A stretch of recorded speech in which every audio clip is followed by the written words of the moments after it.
Good afternoon and welcome back to docket number 210515 REO2. PIRA's investigation into performance mechanisms for a performance-based regulatory framework.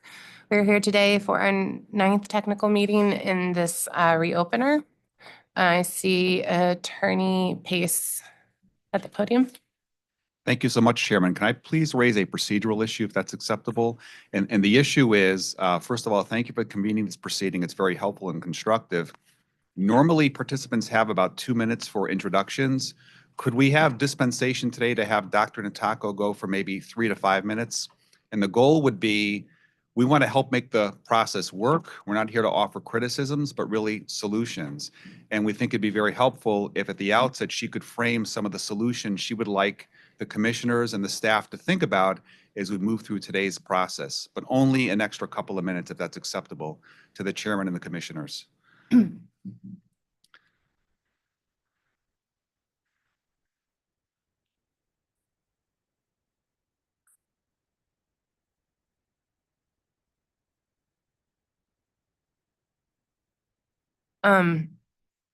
Sorry, Attorney Pace, I'm just reflecting on the agenda today, which is a little jam-packed. I don't think we even had opening comments listed for participants.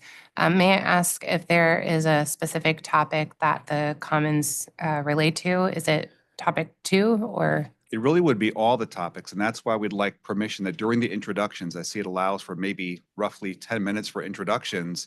If we could, instead of giving her 2 minutes, maybe give her more like 3 to 4 minutes, it really would be overarching comments that we would like the commission and the staff members to think about as we move through all the PIMs. And it's a focusing on solutions to help move us forward with PIMs and PBR, which is something we do support. Okay, I appreciate that, Attorney Pace. One more question from me. To the extent that it's going to retread any of the ground already under advisement through the recent motion, I'm not sure that we're going to entertain that this afternoon, but. I can say I'm not going to be raising the motion, and Dr. Natako is not going to be raising the motion. So instead, it really be focused on identify a few areas where we have concerns, but really focusing on potential solutions to address PURA's goals and the state's goals as they relate to PBR and PIM specifically. So in my view, constructive recommendations for PURA's consideration and for consideration by the stakeholders. Okay, thank you. Thank you, Chair. So I'll allow it. Like I said, we do have a pretty full agenda, so I'll ask Dr. Natako to please limit them to 3, maybe 4 minutes during the introduction, please. Anything further? Attorney Goodman, are you plugging in? Or are you looking for your light to talk to me? No. Okay, well, now you are. Sorry, no, I was just making an extra seat available for the company. Thank you. All right. Then without further ado, let me turn it over to Director Kramer, please. Thank you, Chair Gillette, and thank you, commissioners. Good afternoon, everybody. As the chairman mentioned, my name is Peter Kramer with Authority staff, and I'm going to get right into our plan for our technical meeting, which is now very familiar to many of you in the room. Our objectives for today are to revisit our discussion regarding PIMs from prior technical meeting and also discuss potential reporting of performance mechanism data at the census block level and continue to have a dialogue, some back and forth between participants together in the room to develop ideas. Second, with our housekeeping items, we are again broadcasting this meeting live on PURA's YouTube channel, and the recording of the live stream can be found there on the YouTube channel after today's meeting. We're also joined by a court reporter. Thank you. And the docket, the transcript will be available on PURA's website under docket information when the transcript is ready. For our participants seated at the tables today, please ensure that your microphone is on and speak into the mic so that both in-person and remote attendees can hear you. And please indicate your name and affiliation each time you speak for attendees participating virtually. Seated up here at the tables, we have our roundtable representatives identified from our various docket participants and other stakeholders. And as indicated in our notice of technical meeting, the identified representatives are the main participants in our roundtable discussion today. However, other representatives may confer with the identified representatives and may be recognized to speak as relevant to the discussion and as time allows. So if anyone seated at the front needs to confer, please just step away from the tables to speak with someone in the audience if you need to, and then come back and resume participation in the meeting. The meeting will continue while you're doing so. And anyone in the audience who would like to be recognized to speak during the discussion, if you could simply approach the podium and we'll find a time to recognize you to speak as both the time and the discussion allow. Okay, we are planning to take a break during this afternoon's meeting after discussing the Affordable Service PIM. And the timing for this per the agenda is approximately 2:40, and that'll be somewhat flexible just depending on how the discussion unfolds today. And for our discussion, we have 4 incentive mechanisms to discuss, plus census block reporting. As you can see on the agenda on the screen, and as was put in the agenda entered into correspondence in the docket last week. For each of the incentive mechanisms, authority of staff will provide a brief refresh on the PIM proposed in the straw proposal, and then we'll move into questions initiated by authority staff. And of course, during this time, participants are welcome to ask questions of one another to advance the agenda and the discussion today. So with that, I think we can move on to introductions. So I'll start at my right with the OCC, and we can move around the horseshoe. If you could please state your name and affiliation. Kim White with the OCC. Morning, Tom Wheel with Office of Consumer Counsel. Ellie Nataku, Eversource. Lavelle Freeman, Eversource. Andy Belden with Eversource. Jay Goodman of Couch White LLP, appearing on behalf of the Connecticut Industrial Energy Consumers, or CIEC. Kevin Dowling, Avangrid here on behalf of UI. Joe Maranka, UI. Great, thank you. And if I understood the request from the company accurately, I think this is the point in time when you're asking to make 3 minutes or so of comments. So Dr. Nataku, would you like to have the floor, and then we'll get into discussing each of our PIMs individually.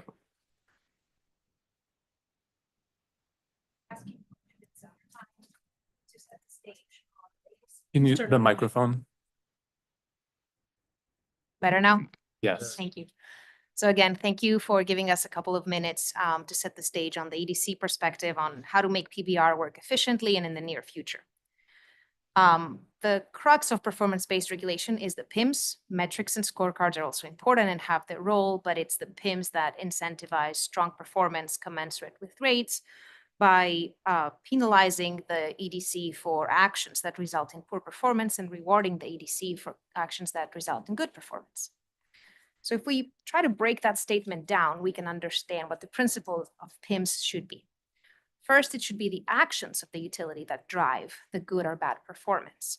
The utility should not be rewarded for stochastic events and should not be penalized for actions driven by third parties.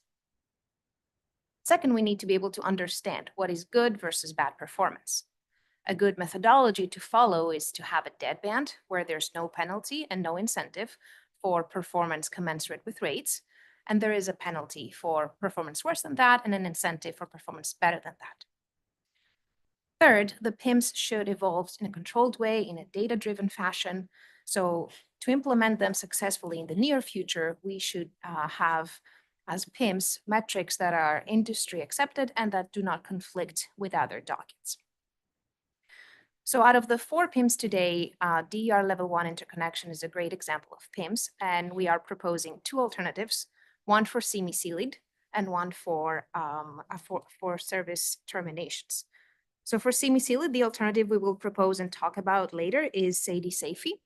And for avoided service terminations, we have a couple alternatives: justified customer complaints rate, digital engagement cost reduction, or rate of matching financial hardship customers with programs. So that's all I had. Again, thank you for your time.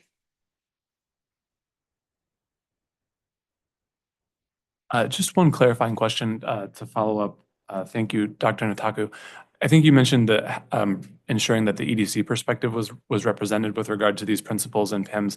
Are you speaking on behalf of both UI and Eversource, or just on behalf of Eversource? On behalf of Eversource, I think UI would agree, but I would let them, of course, answer.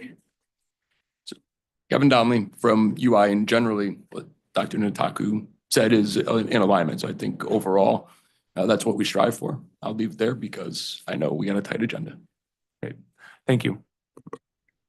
Okay, and then I'm sure we'll get into more of the specifics of those alternatives as we move through each of the mechanisms. So let's do so. And Ms. Lupoli, if you could advance the slide. Just as a refresher for folks in the room and anyone following along remotely, we are looking at 3 different types of performance mechanisms in this docket. They include reported metrics, which aim to make a measurable unit transparent, to show EDC activities and performance related to our priority outcomes. Scorecards then add a comparison element to metrics with a relevant benchmark or other reference point for interpreting the data of a metric.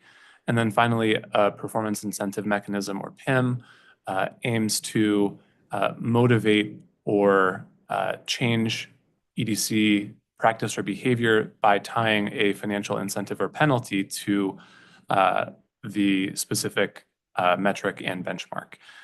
So just an overarching comment on the terminology that we've started out with for each of our technical meetings in this docket.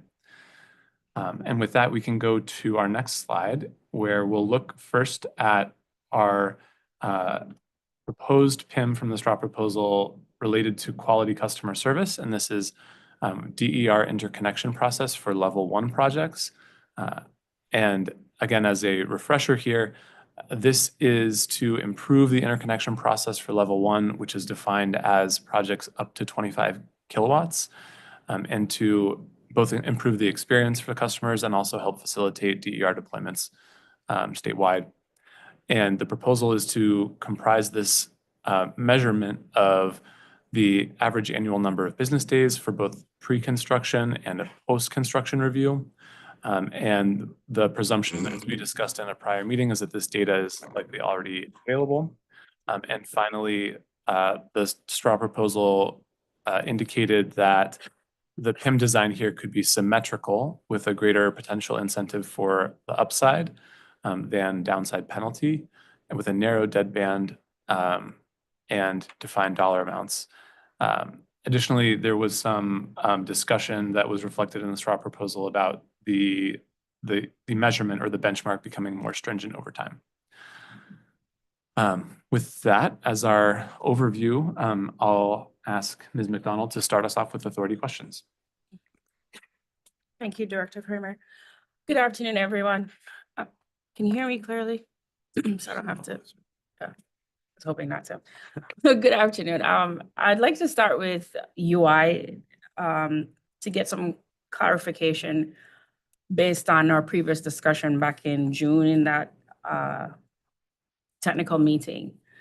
So it appears UI and Eversource are amenable to amalgamating both the pre and post construction phases. And I was just wondering, how should we establish a threshold for the total number of days for the entire interconnection process?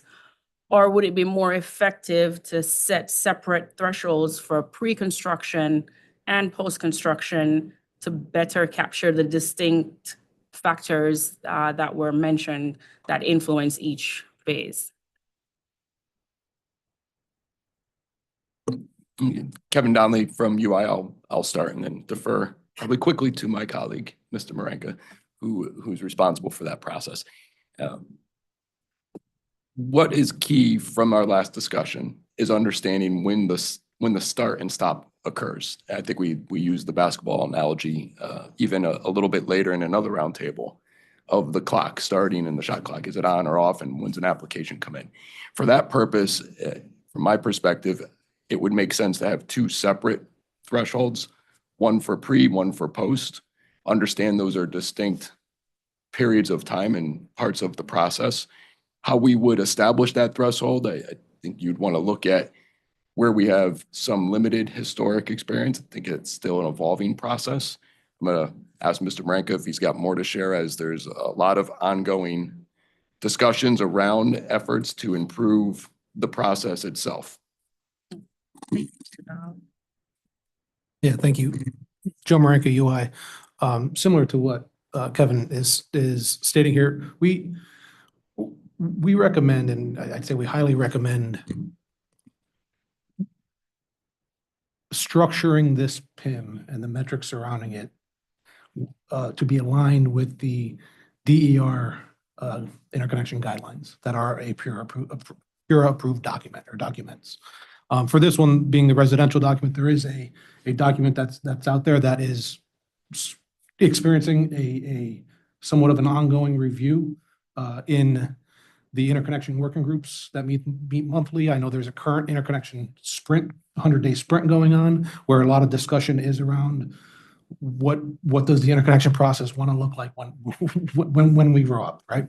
So there is a lot of thoughts, ideas, changes that are being discussed and considered for this process. So the guidelines are an evolving document, but to tie these PIMs to something that I think the EDCs understand greatly, PURA understands greatly, and the developer community and customers theoretically would understand.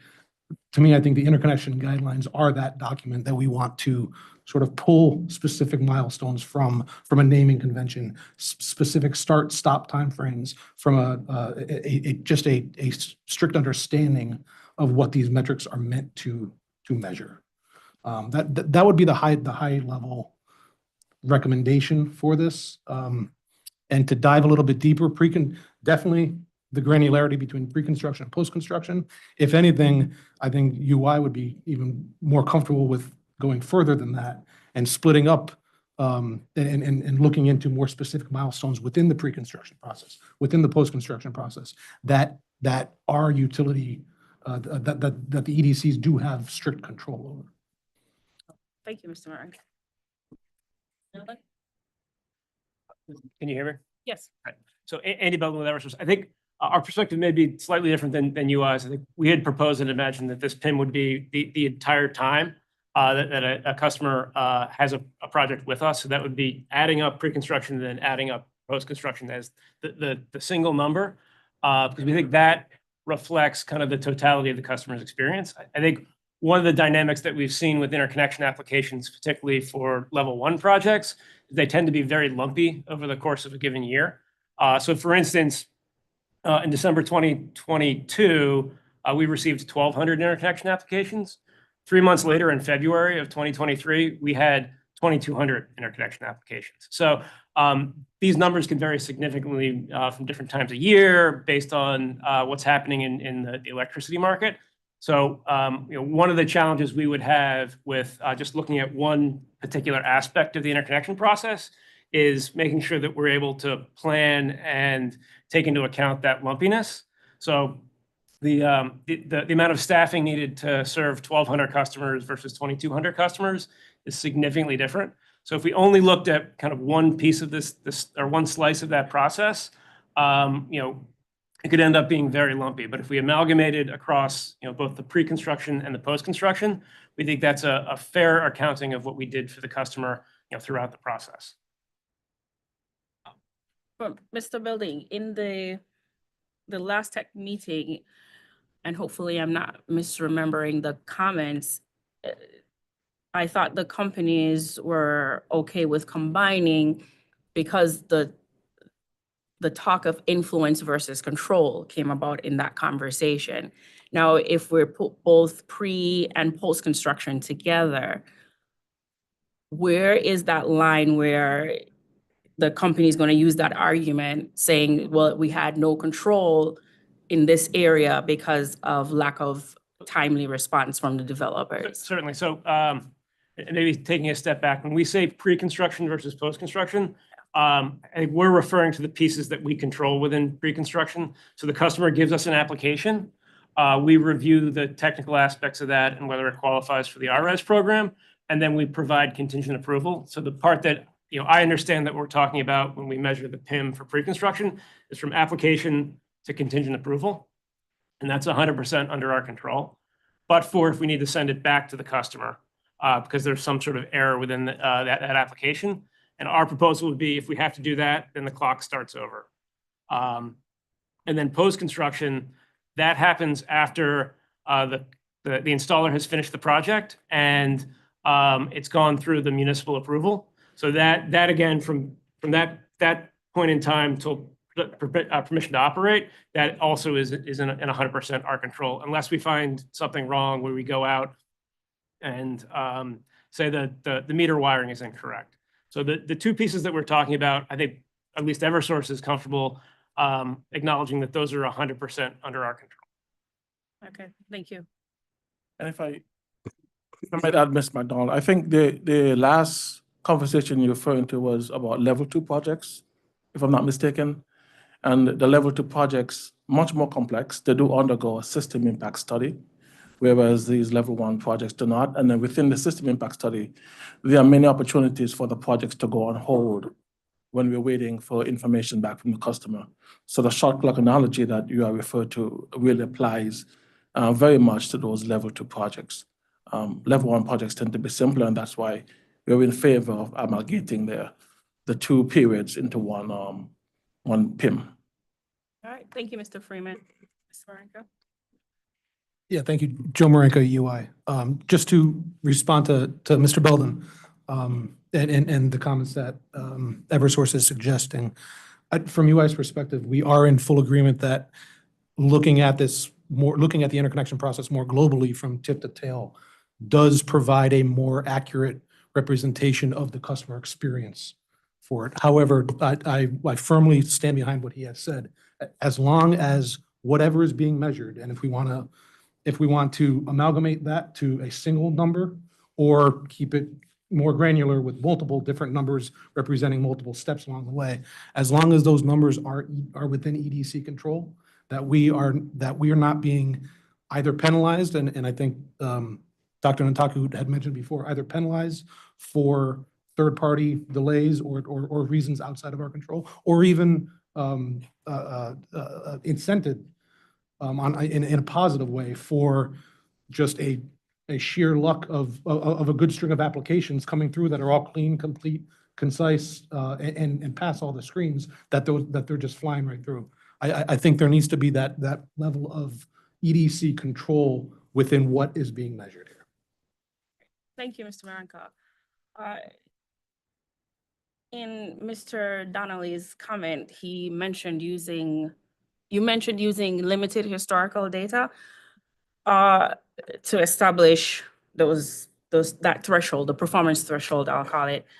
The company does have this information, and so my specific question is, how far would we need to go back for this historical data?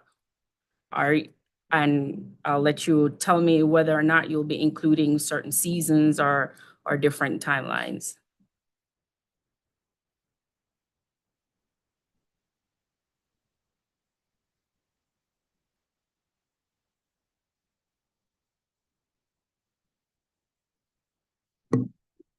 Joe Marenko, UI. I would, to respond to your question, we do have the data broken up individually. And again, if in the end it's determined that it's going to be a single amalgamation of the data, that's not a hard step to produce. I will say though, from UI's perspective, and Eversource may be different, we moved to PowerClerk, the system of record that we currently use today for our interconnection process in 2022. And that aligned with the rollout of the new residential renewable energy solutions program, which is the current incentive that exists today, the incentive program that exists today in the state. So I would recommend, or UI would recommend, from our perspective, potentially looking back to 2022 data for what does exist to try to ballpark what fair thresholds would be for this metric. Okay, thank you, Mr. Maraca. Eversource? Andy Belton with Eversource. I would concur. We would want to make sure that we're comparing apples to apples, and then anything before RRES was a different process. So I'm not sure that data would be as applicable to the what would be the yardstick for a PIM. Okay, thank you. OCC, would you like to chime in anything that's already been discussed, or should I move on? Hi, I'm Tom Wheel from Office of Consumer Counsel. I guess I had a little bit of a question just in that last point, excuse me, recognizing that RRES is new. Would this apply to, my understanding with it is that this would apply to DER interconnection, not just solar, or would this apply to like the storage program interconnection requirements? Is that the EDC's understanding?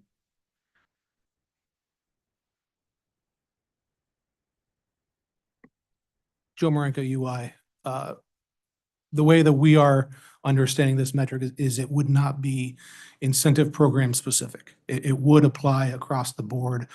And we would have to put a box around what projects or what subset of projects would, or this PIM would take into account. From how I read this is residential projects, level 1 residential projects.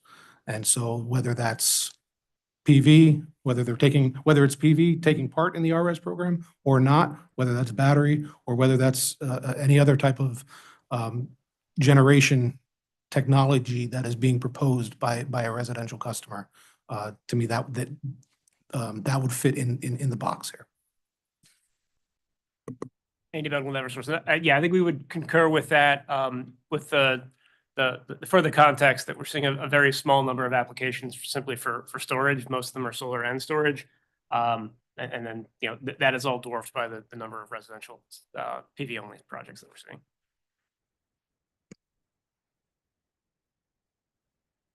Thanks. And sorry for asking, I don't mean to turn this into a question.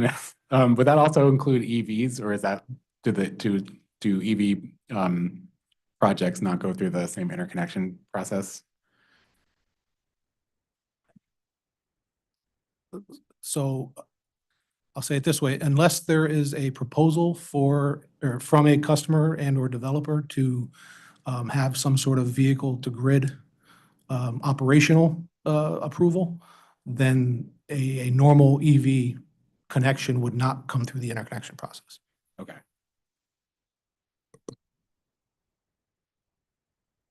And my last, just to make sure I understand, I was just, sorry to be so focused on the RRES specific thing. Was the entire kind of interconnection process that's PURA approved now, that applies to programs other than RRES, right? But is the timing of that also around, like, has that been refreshed since RRES started? Is that the idea?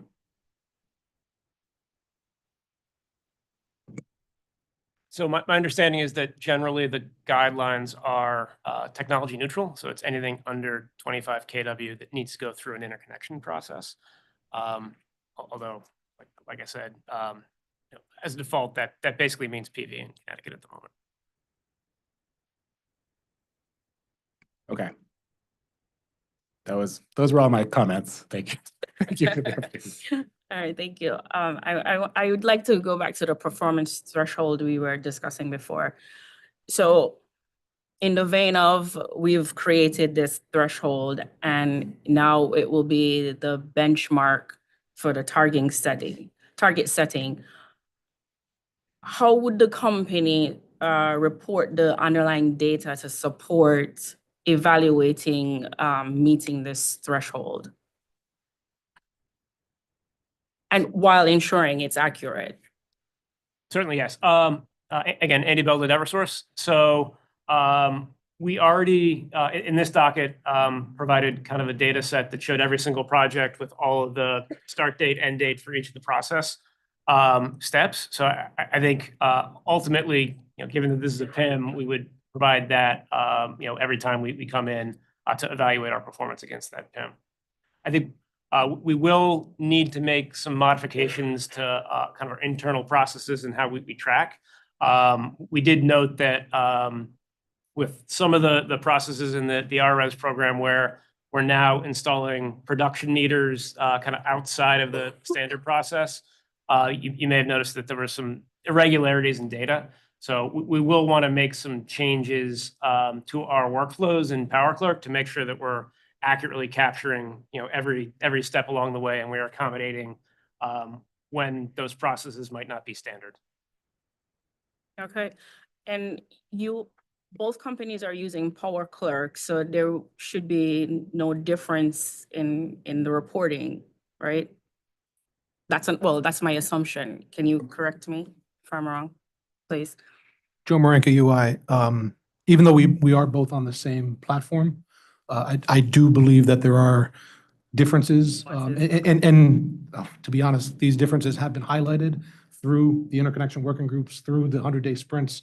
And I think over time, the companies are working where it makes sense to align our exterior product as closely as we possibly can. But I wouldn't say your assumption is accurate today, where I do know that it sounds like similar to Eversource, based on however this PIM ends up from a detailed metric perspective. There will most likely need to be some implementation changes from our side with what we're currently reporting today and how we're currently set up to report versus how this may look.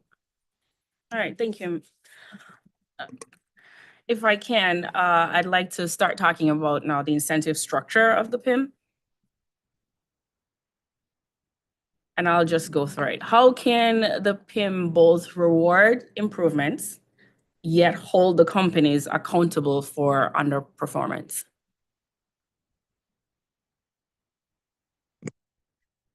Andy Belton with Eversource. Yeah, I think the proposed PIM with both an upside and a downside does effectively incentivize us to make investments to make the process better, as well as kind of keep us on the straight and narrow on making sure that we're performing for our customers.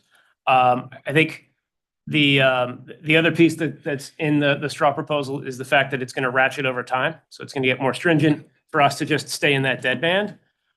So I think it is structured to be fair, but also hold the company's feet to the fire to make sure that we're continually improving for our customers. Thank you, Mr. Belden.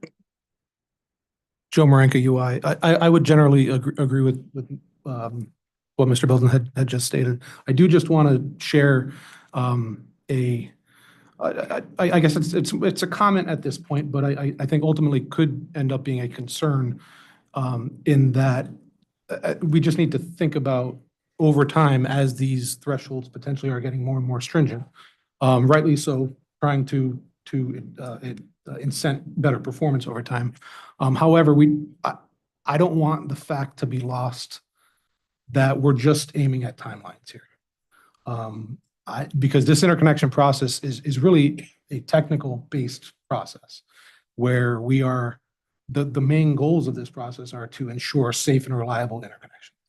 And so if there are, and I'm not saying this is anybody's fault or this is how it's going to go. I just want to throw this out there that the EDCs over time, if that timeline perspective is the main goal, there could be situations where we're looking at, hey, does this, in order to potentially meet a PIM, do we somehow start to overlook technical-based operational performance or of an inverter or sort of location-based where meters are located or where disconnects are located from a standards perspective? I just want to throw this out there just for food for thought for the commission, for the other stakeholders here, that over time, and UI agrees, that will incent better performance over time, the moving target. But I just don't want the timelines to supersede from a priority perspective what the interconnection process is meant for, which is to ensure safe and reliable interconnections. I hear you, Veronica.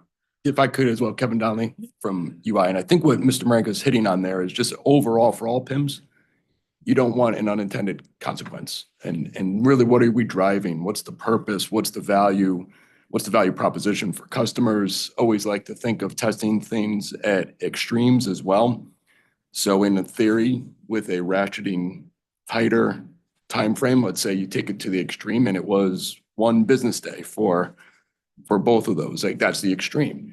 And within that, in order to be able to do it, you would need to have, I'll make it up, 50 people, 100 people working on these things, always available regardless of the volume or when an interconnection request comes in. Like, again, we don't control when the requests come in. They could come in huge waves and volumes. They could come in with a lot of downtime in between, and you might not get any for 30 days, but then again, you might get 300 in one day.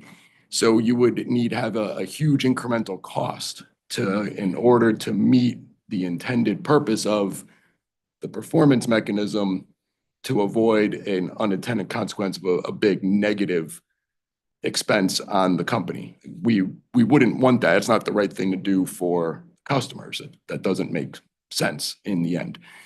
To the other side, you also don't want to have, 60 days out there for any one process, like something so far the other way that it just is lacking that teeth of accountability. Somewhere in between is I think is a reasonable sweet spot based on history and whatever that informs as we go forward through the process. Thank you, Mr. Donnelly. Go ahead. I might just add to this. I think it's worth keeping in mind that some of the parts that are being measured here are field work, where we do have a meter tech going out and installing a meter at the customer's premise. And we do have instances where a meter tech will go out and they don't want to touch the meter socket because they don't think it's safe.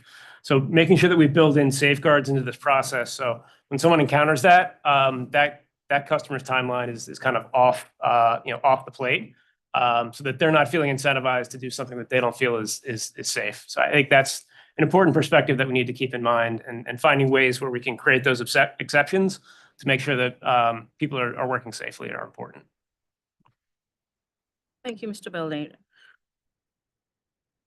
Are there any suggestions from the companies then for recommending, for any recommendations then to how to establish the deadband that Mr. Building talked about, and also to, keep that balance of performing well and safety in the same vein?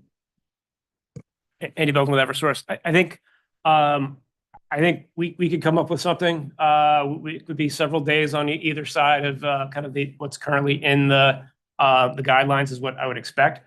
I think one process thing that I might recommend and note that the solar installers aren't in the room and they haven't been attending these meetings, but they have been attending obviously the working group. So it might be worthwhile to task the EDCs and OCC and other stakeholders to go talk with solar installers and to try to hash out what we all think is an appropriate kind of baselining and then bands on either side to come up with a consensus, because it's definitely gonna be more art than science. And ultimately, I think we want to walk into this with a broad consensus on what these numbers should look like.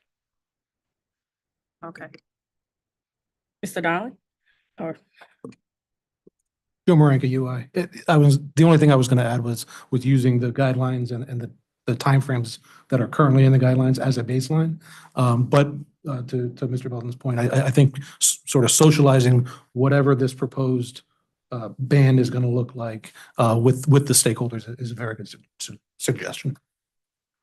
On the guidelines, as a follow-up here, do the EDCs know the extent to which, on average, if you had to measure this today, that the companies are in line with the current guidelines?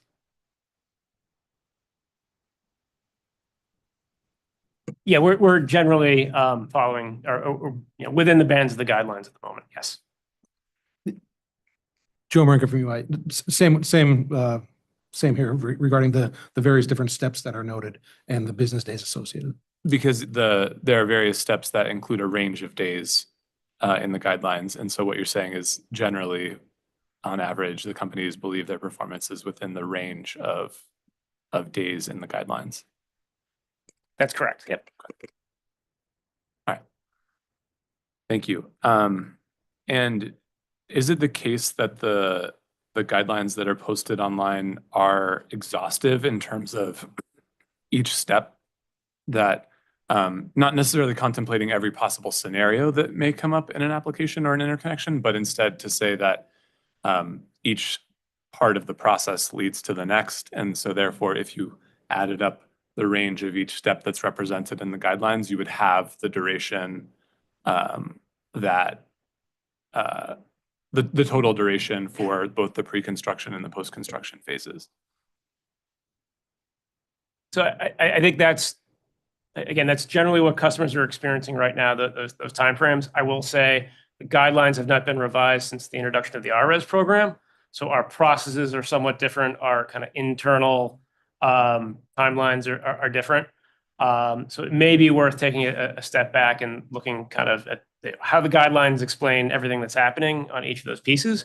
But I don't know that I would advocate that the guidelines need to be modified to change the bands in terms of the days that the customers are experiencing at this point. Joe Marenka, UI. The guidelines were written and are intended to be technology and incentive program agnostic. So they are flexible enough and high level enough that they do provide they step you through what the process should be, but they do provide flexibility to cover a lot of these situations that do come up. I would agree that I don't think the guidelines necessarily need to be rewritten or should not be rewritten for RRES program, or even necessarily for these potential PIMs. But I would think a review, maybe once the structure of this PIM is a little more finalized and a little more buttoned up, potentially a review of the guidelines to see if maybe there is some wording adjustments and or I wouldn't say timeframe adjustments, but maybe just some structure adjustments that would benefit both the guidelines and also align with what this effort is. Okay, so to continue with the incentive structure, right? I heard Mr. Donnelly, and I'm wondering, I heard your comment about the financial risk for the company. There's also a financial risk for customers. So I'm wondering if there should be caps on the penalties or the rewards for the company with this PIM. Kevin Donnelly with UI. First thought is that probably makes sense. I mean, you don't want to have an open-ended PIM or incentive or penalty that can just run rampant, in my view.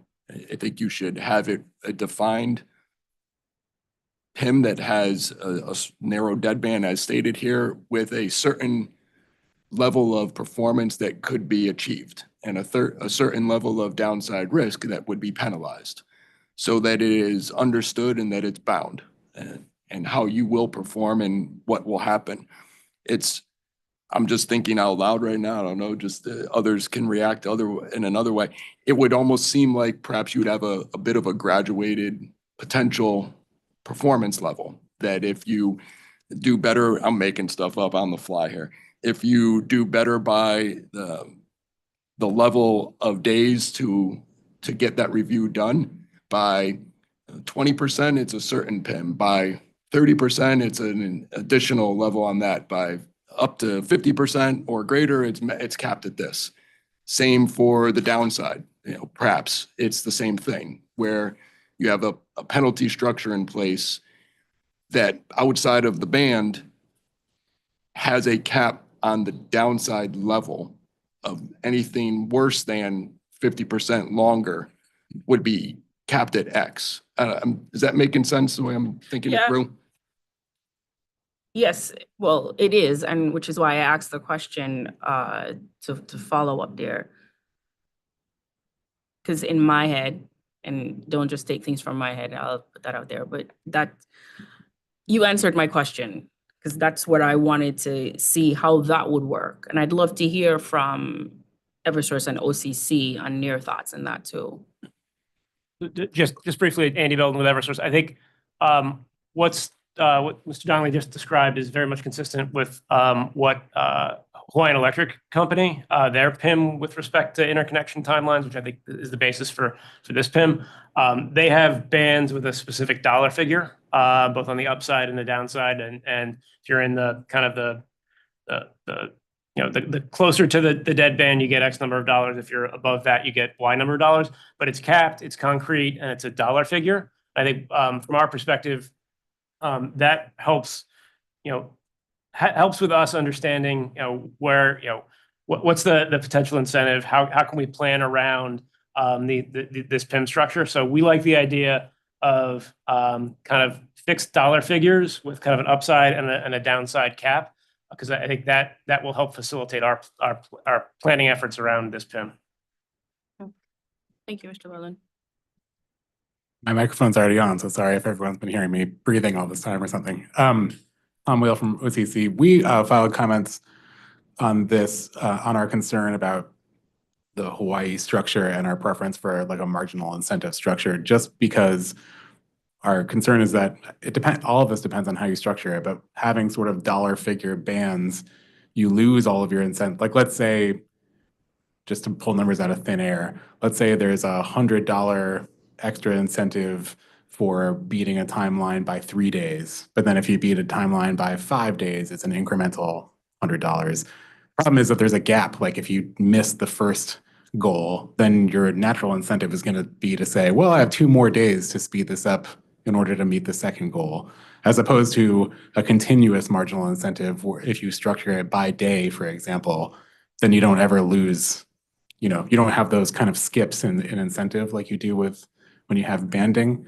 All that said, though, all the details are obviously going to matter, but I don't disagree with the notion that it would make sense to have caps. Like I don't think that they're at a certain point for specifically on the penalty side, for example. I think there's probably a reasonable number that's a reasonable penalty that provides a serious disincentive to the companies, but doesn't sink so low for it to be absurd, like for there to be some circumstance where there's millions and millions of dollars at stake for something, for like a single residential account. I don't know what that number is, but I think it's something we could eventually agree on. And same on the other side. I don't think there's some number that provides a meaningful, reasonable incentive for the utilities to reach for exceptional performance, but doesn't provide an absurd windfall for circumstances where that doesn't make sense. The last thing I wanted to say, I just reminded myself of it, and I'm going to keep talking until it jumps back into my mind. Nope, it's gone. I'll come back with that later. Thank you. Thank you, Attorney Wheel. I apologize if I could just have one moment. Kevin Donnelly from UI. So I think that's very interesting what Mr. Wheel, Attorney Wheel just said. And in my head, I probably was maybe along the same lines where I think of like proration. So if I had said 20 and 30% and 50%, well, there's gaps in between there. So if there was a defined dollar amount, a fixed dollar amount, I think the way you achieve it, though, probably has proration embedded in it. So you wouldn't get those big day gaps where, as Attorney Wheel just commented, if your first level was a penalty at 3 days and the next one is at 5 or 6 days, you say, okay, well, I missed it. Let's just, now great, we've got 2 or 3 days to play with. But rather it has perhaps, I don't know what the dollars are, so it's hesitant to throw dollars out. Let's use very small dollars, like $10 on the first level and $10 on the second level. In between there, perhaps you end up with, if you missed it, you end up with a $15 incentive, depending on where you came in. Is that, hopefully that's clarifying and not making it too confusing for everybody. Apologize if I made it worse, not better. You want to say? And I can totally appreciate Attorney Wheel's perspective on this. We don't want to create clustering where, our performance is just over the baseline. But I think as the discussion here pointed out, there's a balance between complexity and simplicity here. So, developing a formula that sets that constant marginal rate may be kind of challenging for us to all agree on how to do that most appropriately. So. All right, thank you. I did remember the thing I was going to say before. I was looking at the guidelines, and I just wanted to note, I think it makes sense to use the guidelines that we already have in place, but I think we do, and it might make sense to continue that conversation in the interconnection working group. But I just wanted to flag that there are already basically dead bands within the guidelines. Like there are ranges of days that are already kind of part of the standard. So it wouldn't make sense to us to buffer those dead bands with further dead bands. It would make more sense to kind of choose something that's within those ranges, for example, to kind of measure against. And similarly, there are just pulling contingent approval has to be issued like within 15 business days. So we're gonna have to have a discussion about like what exceptional performance means in that kind of context. Like, does 14 business days exceptional? I think probably the historical data will be informative to that. Like we could talk about kind of the best performance ever, and as sort of maybe a way to kind of place that guidepost. But anyway, I just wanted to say, at least on my uninformed review of the guidelines, it makes sense as a starting point, but it doesn't look like there's like instantly transferable kind of days that are going to work necessarily for the PIM.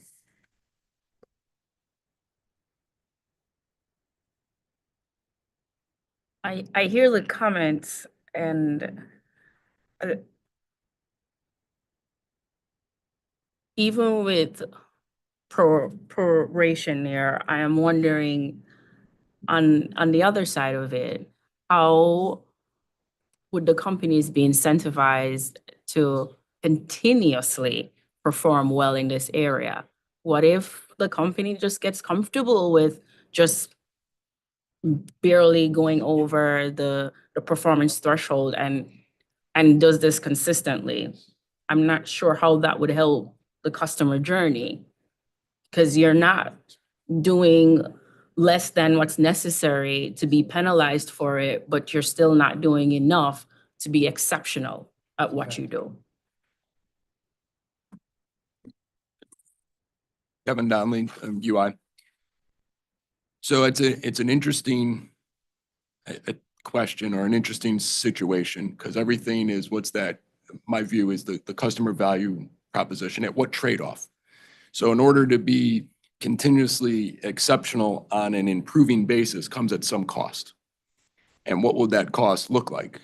Might it mean we have to add 3, 5, 10 people? Might we have to upgrade our technology? What is the incremental cost of that? If we can redefine a process to do things better, and probably we should start with this, our focus every day for everything we do is around continuous improvement. We want to serve our customers in the best way possible. We would love our customer journey for everything we do and everything they do to be exceptional. We do need to recognize that there are limits to what you can do within just process improvement, perhaps around an edge, where you then run into we would need a technological solution, or we do need and recognize there would benefit from having 1, 3, 5, 10 people additional in this process. If it's just time in the field, like how many can you get to? How many tests can you perform?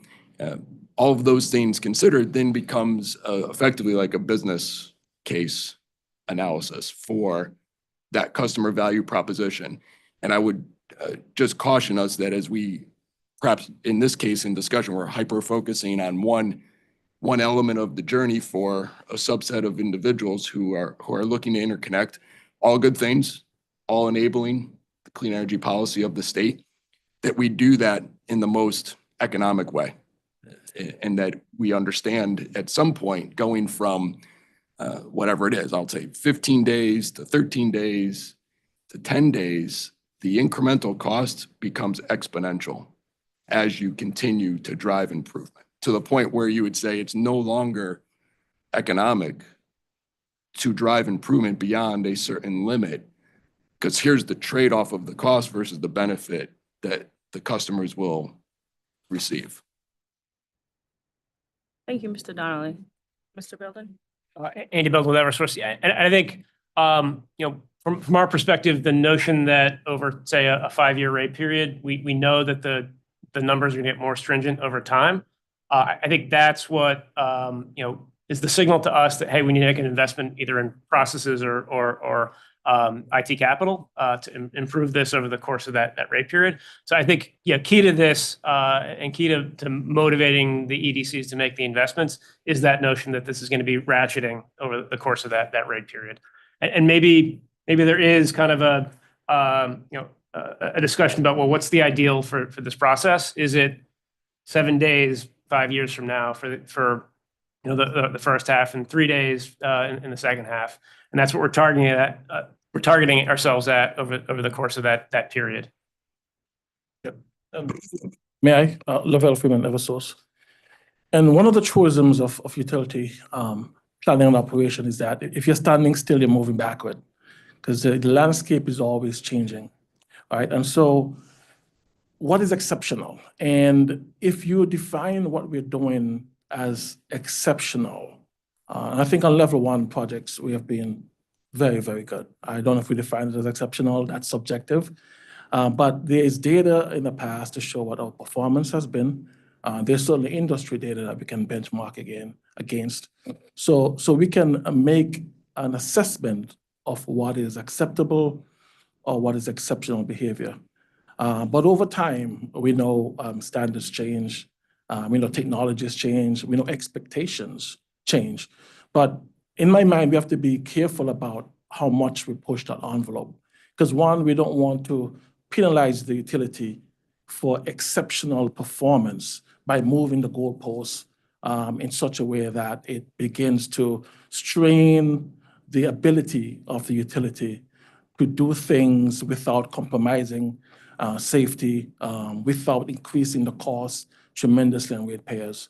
And so while we do strive for excellence, I think we have to be very cognizant of the fact that if we are performing at a level where customers are satisfied, where we are making incremental improvements year by year against how the landscape is changing, then how far do we move that goalpost? And what does that do to the utility in terms of penalization of our processes? Thank you, Mr. Freeman. Go ahead, Attorney. Thank you. Jay Goodman for CIEC. Just wanted to follow up regarding that idea. We support the idea of continuous improvement, but also have a concern that over time, as the utilities do improve, that it will reach a point where the consideration and balancing of the cost for further improvement really may, at some point, begin to outweigh the benefits that making the investment would potentially be realized. And that, I think that the cost to implement and achieve the improvements also needs to be considered, because it will have a great impact on customers. At the same time, hearing earlier, I believe that both utilities are already within the timeline set by the guidelines.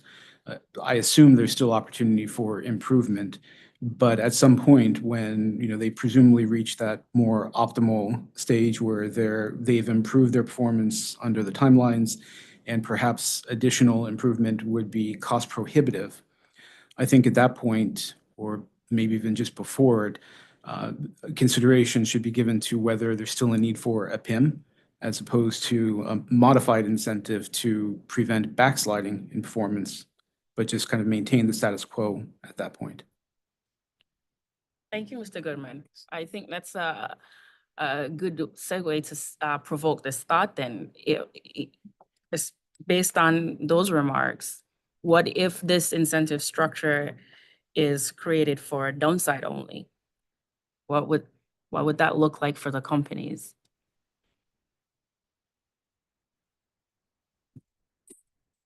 And Kevin Donnelly, UI. My first reaction is, I don't like that. Yeah, that doesn't sound fun. I told you it would provoke thought. That's right. I don't know, we'll try to make a little lighthearted of it and say that Where the PIM makes sense is that it is symmetrical and that it has the opportunity to drive improvement and to hold the company accountable. If you're performing within a current band, as I think both companies said we are on the guidelines, then that means we're doing our job. There is always a way to do your job better to some level. And so let's find a way that we can incentivize and improve that process. As I've said before, though, I think there becomes eventually it's that limit of the law of diminishing returns for what you would get out of that.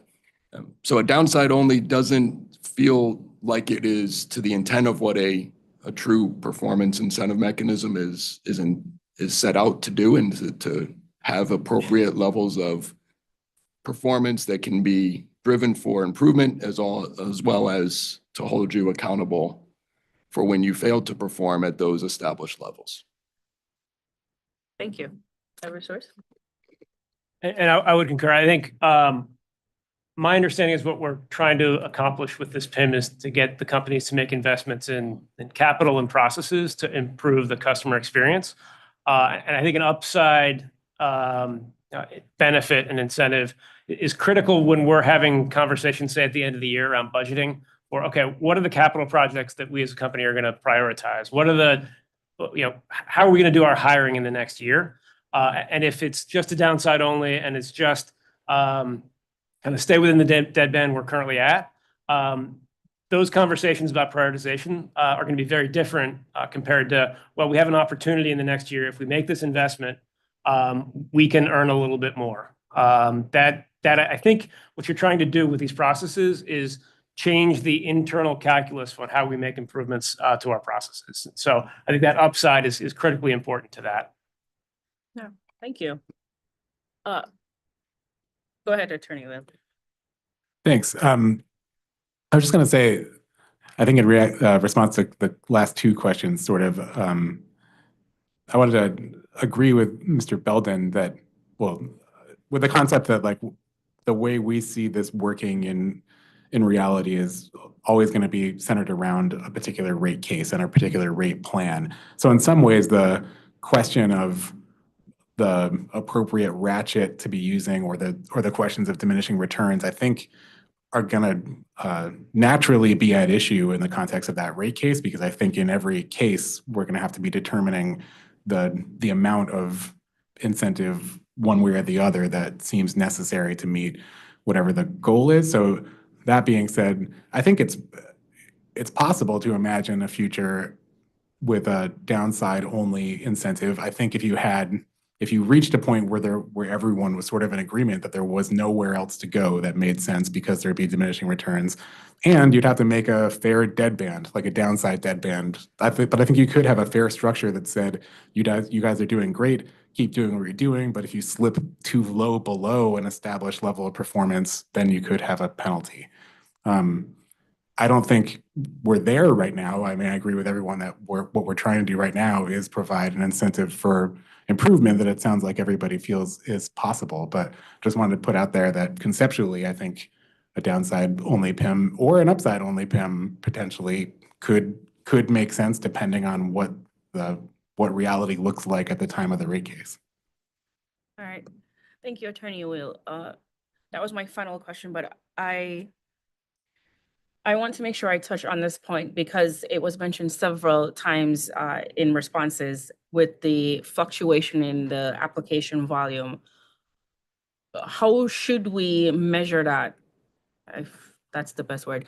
How should that be measured in the PIM? How can we consider that in creating the incentive structure, the whole mechanism of the PIM?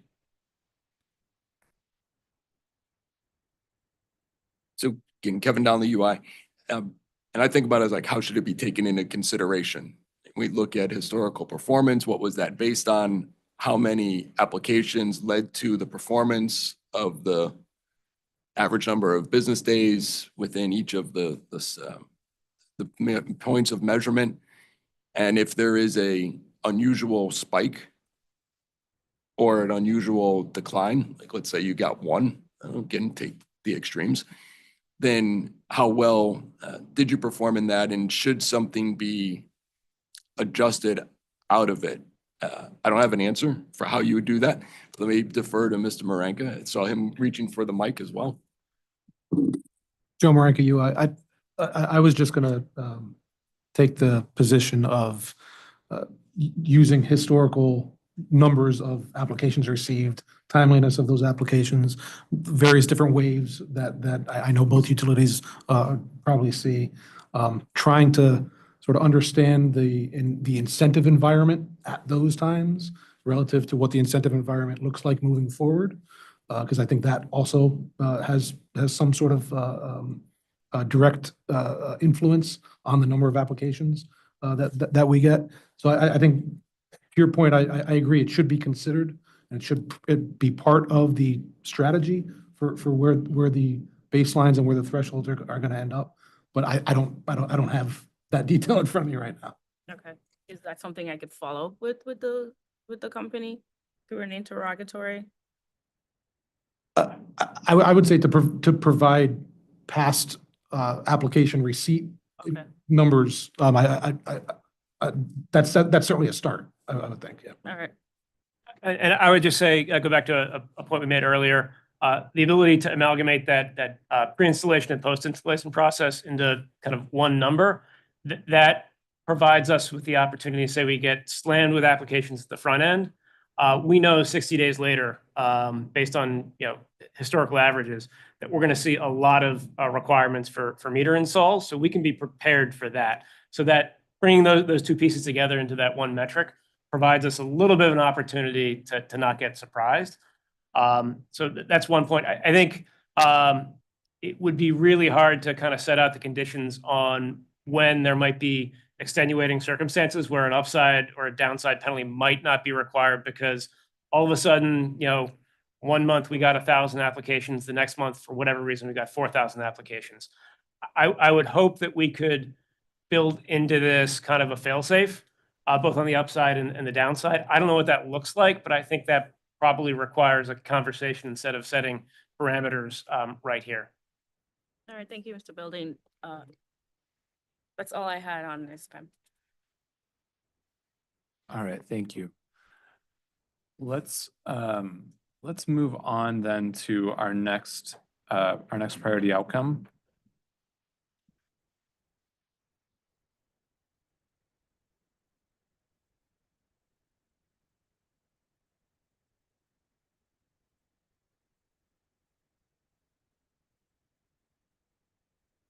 All right, as folks are rotating in chairs here, we're going to speak about the comprehensive and transparent system planning priority outcome.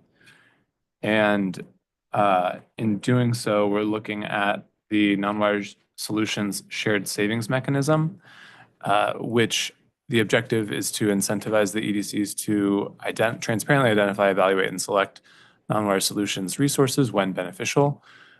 The mechanism structure is a shared savings mechanism where 25% of net benefits of the project go to the EDCs and 75% of the net benefits go to customers. And the data inputs would rely on the costs and benefits of the various solutions alternatives. And in terms of the target and incentive setting considerations, those were established in the decision in docket number 17-1203 REO 7, and for additional refinements on the non-wire solutions process are happening in docket 24-0808. And so with that as a brief introduction here, Ms. McDonald, you want to get us started? Yeah, sure. I'm going to reserve my questions and see if they're necessary after I make this remark. Because in reviewing the transcript in our last discussion back in June, there seemed to be some confusion around the triggers of penalties or rewards.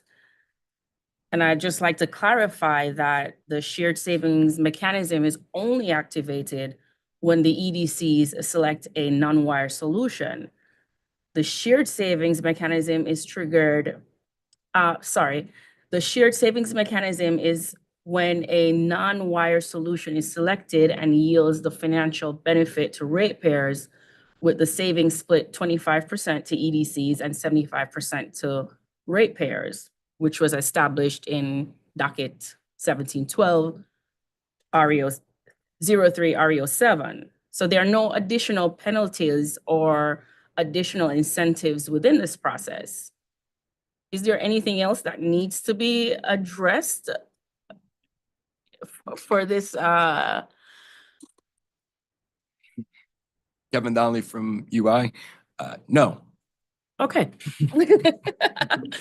Eversource. So I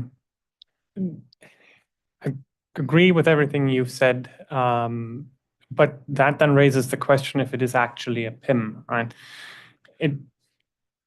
I know we've had this discussion. I think it was also in the June meeting, and Mr. Kramer, I think it was you who had mentioned that it was just a proposal out there, and we had argued whether it's a PIM or not. And from where the company is, right, PIMs need to have a target and then way of us influencing the outcome. And then there's a penalty and a benefit assigned to that. And at least as we're looking at this, there's a shared savings mechanism, and that in the concept of itself, understand how that works. And I don't think there's a disagreement, but I think the disagreement lies in that being a PIM because there's no target setting. We don't have any data, historical data, that would indicate how many non-wires there would be, what the savings would be, how that would work. And we have no influence over it because even if we find 10 opportunities through the new process and put them out to bid, it might very well be that we get 0 bids on this. There might be nothing. So we have very little influence of what that would look like or what the savings would be. Those bids might be way too high or they might be very low, and there's a lot of savings in it. So that's where we're struggling, is putting that into a context of a PIM, which is by its definition, should have something that we can work towards, which this doesn't provide. So I think that's the challenge we're seeing. So Eversource only has an issue with the wording, the language here. We have an issue with it being a PIM, yes. If it is something else we want to make it, sure. If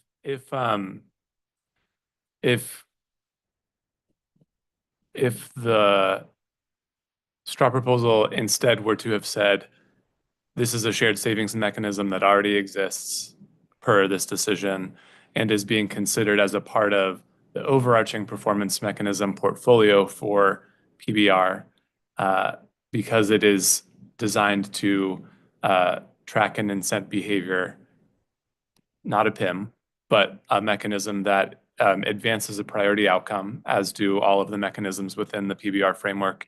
If the straw proposal had used that language, stopping short of identifying it as a PIM, would there be any concern or question that we would need to work through?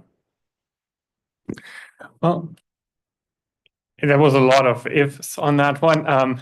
So if it is not disclassified in a PIM and it's basically a metric we're reporting out that's already being established, as you said, in the NWS docket where it already exists and lives, and I don't see a problem with that. So a PIM-like metric, because But you're what- still, there's still the opportunity for the companies to be, to receive a reward based on what's established in REO 7. So I'm not sure if a reported metric is still the word, so. Well, that's where this may be so complicated. This one's very complicated, right? I hope we're agreeing on this, that you can establish it as a joint shared savings mechanism that, if there are savings achieved, provides a share to the companies. But the problem is that we only have very limited input on how that actual savings actually play out in the end, right? So I always hesitate with the term incentivizes us to do this, because we have a very firm laid out NWS process that we're going to follow, and there's already the implicit incentive is for us on the recovery of our investments if we don't follow that process, right? There's a prudency review at the end of that. So that, I think, is the investment to follow the non-wires alternative process. Right? The company has to stick to that to make sure it can recover its asset. This is shared savings saying if we save that much, company gets this. This shouldn't change our behavior in selecting the non-wire solution, right? Because we are selecting the technically feasible solution that addresses the need at the lowest cost to the ratepayer. We don't like creating an incentive mechanism that would put the company into a position where it's like, well, that's the cheaper one. I don't know where that's, what the alignment there is, right? So again, if it's something we're reporting out as a metric and it's established through the NWS process where the shared saving is also mentioned, and that's just part of the NWS process, and report this out here for visibility and transparency, I think that's perfectly fine. But I also don't see the point of establishing it twice, right? We already have it in the non-wires docket. So Kevin Donnelly, UI, I think all those points are very well taken. Maybe I thought about it a little bit more simplistically, that we do have these defined dockets and where this mechanism already exists. And simply the straw attempted to capture that and sort of fold it in as a umbrella, for lack of a better word, to highlight or identify that this process exists if something were to be technically feasible, and if it were to make sense, and if it did ultimately get implemented, the shared savings by way of a calculation that is outside of this docket would have already been established that says here is the amount of that shared savings, and 25% goes to the company, 75% for customers. It's almost a statement of fact rather than anything that we would be reporting or calculating or benchmarking against. It's simply a gathering of fact. Here is the amount. I think we're agreeing with everything what Donnelly said, except, like I said, the only concern the company has is calling it a PIP. Right? If we come up with any other definition for the shared, or we just call it the shared savings mechanism and just remove it out of the lists of PIMs, I don't think we have any further objections on it. Thank you. Tom Wheel from OCC again. I just wanted to, I think this is all our fault because I think we were the ones who elected to include this in the portfolio. And I think we agree with Mr. Donnelly that that the idea is basically the idea of this entire investigation, as we understand it at least, isn't that at the end of this docket there's going to be some established PIMs that are effective at some certain date. This is an uncontested docket. This isn't a rate case. So like all we're really doing here is kind of talking about concepts for what kinds of tools can be implemented in a rate case. Some of these concepts are presumably kind of, this has been a really good exercise because it's designing these universal concepts that are more or less equally applicable to either EDC. But from our perspective, they still need to be implemented in a rate case and potentially along with other PIMs that can be raised and discussed within the context of those rate cases that are specific to the company that came into the rate case. But anyway, the reason that we wanted to include it was just in that spirit of, hey, this is a conversation about PBR, about how to design mechanisms that can be implemented in a rate case. Here's one that Pura has already designed and already the structure of which already exists. That was our motivation for kind of bringing it in here. We still feel the same way about all of these mechanisms, that there isn't anything about them sort of being acknowledged specifically within this docket that makes them different or duplicative. So just to be clear, at least our position is that when we suggested bringing this into this docket, we weren't suggesting modifying it at all or duplicating it or doubling it up, that this, we're saying like that thing that's designed in 171203 REO7, that is a performance incentive mechanism, just like a lot of the other things we've discussed here.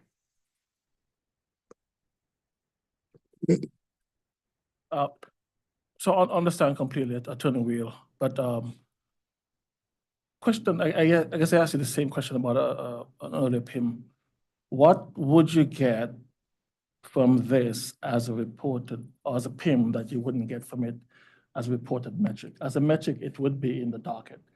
You would have visibility over whether or not we're able to achieve savings from NWA.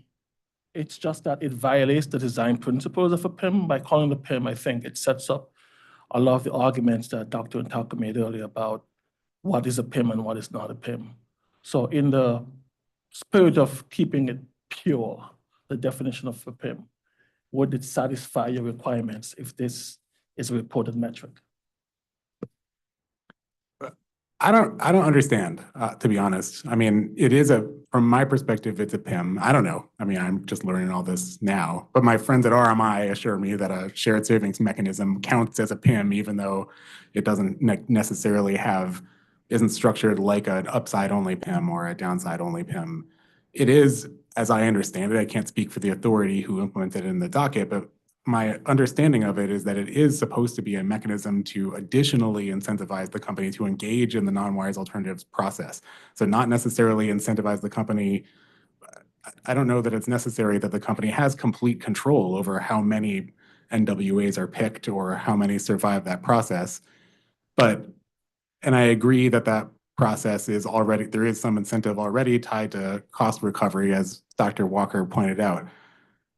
But from my perspective, I mean, I'm trying to answer the question, but Yeah. from my perspective, it is a PIM because it's a mechanism that does provide some incentive for the company to engage in something. And that incentive is the 25% outcome of a successful, the chance that there is a 25% upside on the successful completion of the process. Thank you, Attorney Wheel. I think, Attorney Goodman, I'm going to give you a moment, but I will just also say that I think we've got what we were looking for in terms of asking the questions and the topic here that we've revisited once already. I think it helps to understand the various positions in the room, but we are also behind our schedule already. So I'm going to let Attorney Goodman have the last word, and then let's move on to our next topic. Thank you. I think this can be brief. Jay Goodman for CIEC. I generally agree with Attorney Wheel, as to the semantics. My understanding of a PIM is that it's simply a performance incentive mechanism. I know it's trite, but it could be upside only, downside only, or symmetrical. Here, there's clearly an incentive. And the only thing I would add is that I think this particular mechanism is one where there should not be a negative downside risk for the company. Because the risk there is if there's an incentive for the utility to hit a certain number of non-wire solutions, then that's an incentive to not use an objective and level benefit cost analysis. So potentially an incentive to implement some non-wire solutions to avoid a penalty when they're not necessarily the most cost-effective solution. Attorney Goodman, thank you. And I know Mr. Kramer said you're going to go on. What can I do? One more quick comment, just as a thought, an afterthought to this topic. A minute, please, and then I'll we do need try to keep it under a minute even, especially since I think the proposed final decision for the NWS came out on Friday, where the authority on the benefit cost analysis is ruling on the total resource cost test and not a RIM test, not a ratepayer impact measure. So we always just have to keep in mind with such a shared cost savings mechanism that we might end up in a scenario where non-rate impact benefits make a BCA positive for non-wires alternative that ends up having a higher rate impact than a traditional solution, but a perceived savings. By implementing a shared savings mechanism such as this, you could end up adding more ratepayer cost to an already higher ratepayer cost non-wire solution, because you have a perceived savings through the total resource cost test. Just the general, not even of this being a PIM or not a PIM, but it's just a general concern that the companies have already voiced in earlier filings in the docket on the shared savings mechanism. Thank you, Dr. Walker. All right. Let's see if we can get back on schedule here to move on to our next priority outcome, which is affordable service. And here, the PIM that we'll revisit today is the Avoided Service Termination Outcomes PIM, where the objective is stated in the straw proposal as reducing the total number of residential service terminations for non-payment. And it is proposed to consist of 4 different submetrics that I'm not going to read, but folks can see on the screen and refer to the STRAT proposal for those individual 4 submetrics. And the likely data inputs contemplated here were the existing data from orders number 47 through 50 in the 2022 energy affordability decision. And the proposed target or incentive structure here would be symmetrical with no deadband and further investigation needed into exactly how we may establish a target. So let's pick up the discussion on this PIM with questions from Ms. McDonald, please. Thank you, Director Kramer. I'll give you a minute, Ms. Kane.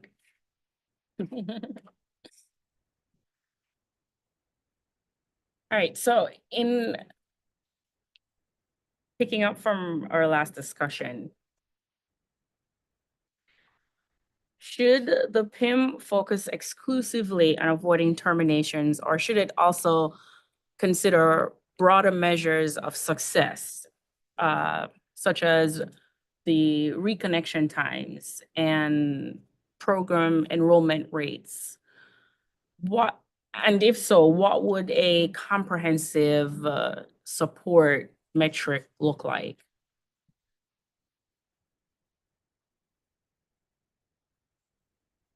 Thank you, Attorney McDonald. Can I repeat the question? Okay. Or can you repeat the question? I did that. Should we focus on reconnection times and program enrollments instead of focusing exclusively on avoiding terminations? Program, okay. Thank you for that question. So we appreciate that with that question, it acknowledges that that no stakeholder has supported a PIM just on reducing service disconnections. And we appreciate the questions that have come in the last few weeks around alternative ways to measure affordability. I think the one coming December 2nd gives a framework that we can tease here to share, like on energy affordability, a way to measure what an alternative way to measure as a scorecard item, the energy burden as it relates to a test of the LiDAR design. As far as an alternative metric versus service terminations, which might not be directly answering the question, but I'm going to try it and see if it does. The justified customer complaints, which is one I think we also filed just recently in the Connecticut gas rate case. We think that one would be an alternative that would measure that customer outcome. And then back to what you might be referring to, Attorney McDonald, is our initial proposal in April of 2024, which said, let's measure the percentage of customers with a financial hardship who are matched with a program, whether that's the low-income discount rate or if they have a past due balance, which the majority of low-income customers do not have. But if they do, then matching them with an arrears forgiveness program. That was what we'd originally proposed. And we like that, but it was rejected in the straw proposal. So I guess we proposed it prior to that. I think because we have a handful of times proposed automatic enrollment in the arrears forgiveness programs jointly. And we'll probably, with the authority support, we'll probably keep doing that. And with that, you get 100%. But if PURA changes that directive and no longer supports automatic enrollment of the low-income customers with past due balances into the best programs for them, that arrears forgiveness programs, then that would materially change, and we do not have a relevant baseline. But we do think that that's the right metric, and it also, we're doing, that's what we had originally proposed, but we would need PURA's support to continue to do that, because we're not allowed to do it without their continued approval. And when the last low-income discount rate design was designed, they notified us, oh no, sorry, it was the last arrears management program annual docket. They said they may not allow future auto enrollment. So I would bet that they will, but we're not sure yet. Does that answer the question? Tracy, do you want to give it a whirl? No? I want to hear UI's remarks first, and we'll come back. Okay. Yeah, you did mention something about reconnection times. UI does have mostly AMI meters. So if you meant by reconnection, like after a disconnection, it's pretty instantaneous. So probably wouldn't add a lot of value for us as far as measuring reconnection times because they're pretty instantaneous. Yeah. And I would agree with a lot of the things that Ms. Kane said. We don't, I think you use the term in addition to avoiding termination metric. I don't. No, not in addition. Okay. I heard not heard because I was here too. I was part of that discussion about the baseline, right? And not having the data. So I posed this question because I'm trying to find a pathway where we can still meet the objective of the affordable service priority outcome. And for this PIM in particular, if we could expand it to say, well, the companies have testified that they do everything they can within their power to avoid service termination as it is. But in that vein of service terminations, you have to reconnect the customers at some point. And to ensure that this doesn't happen again, to make sure the customer is enrolled in the program that meets their needs.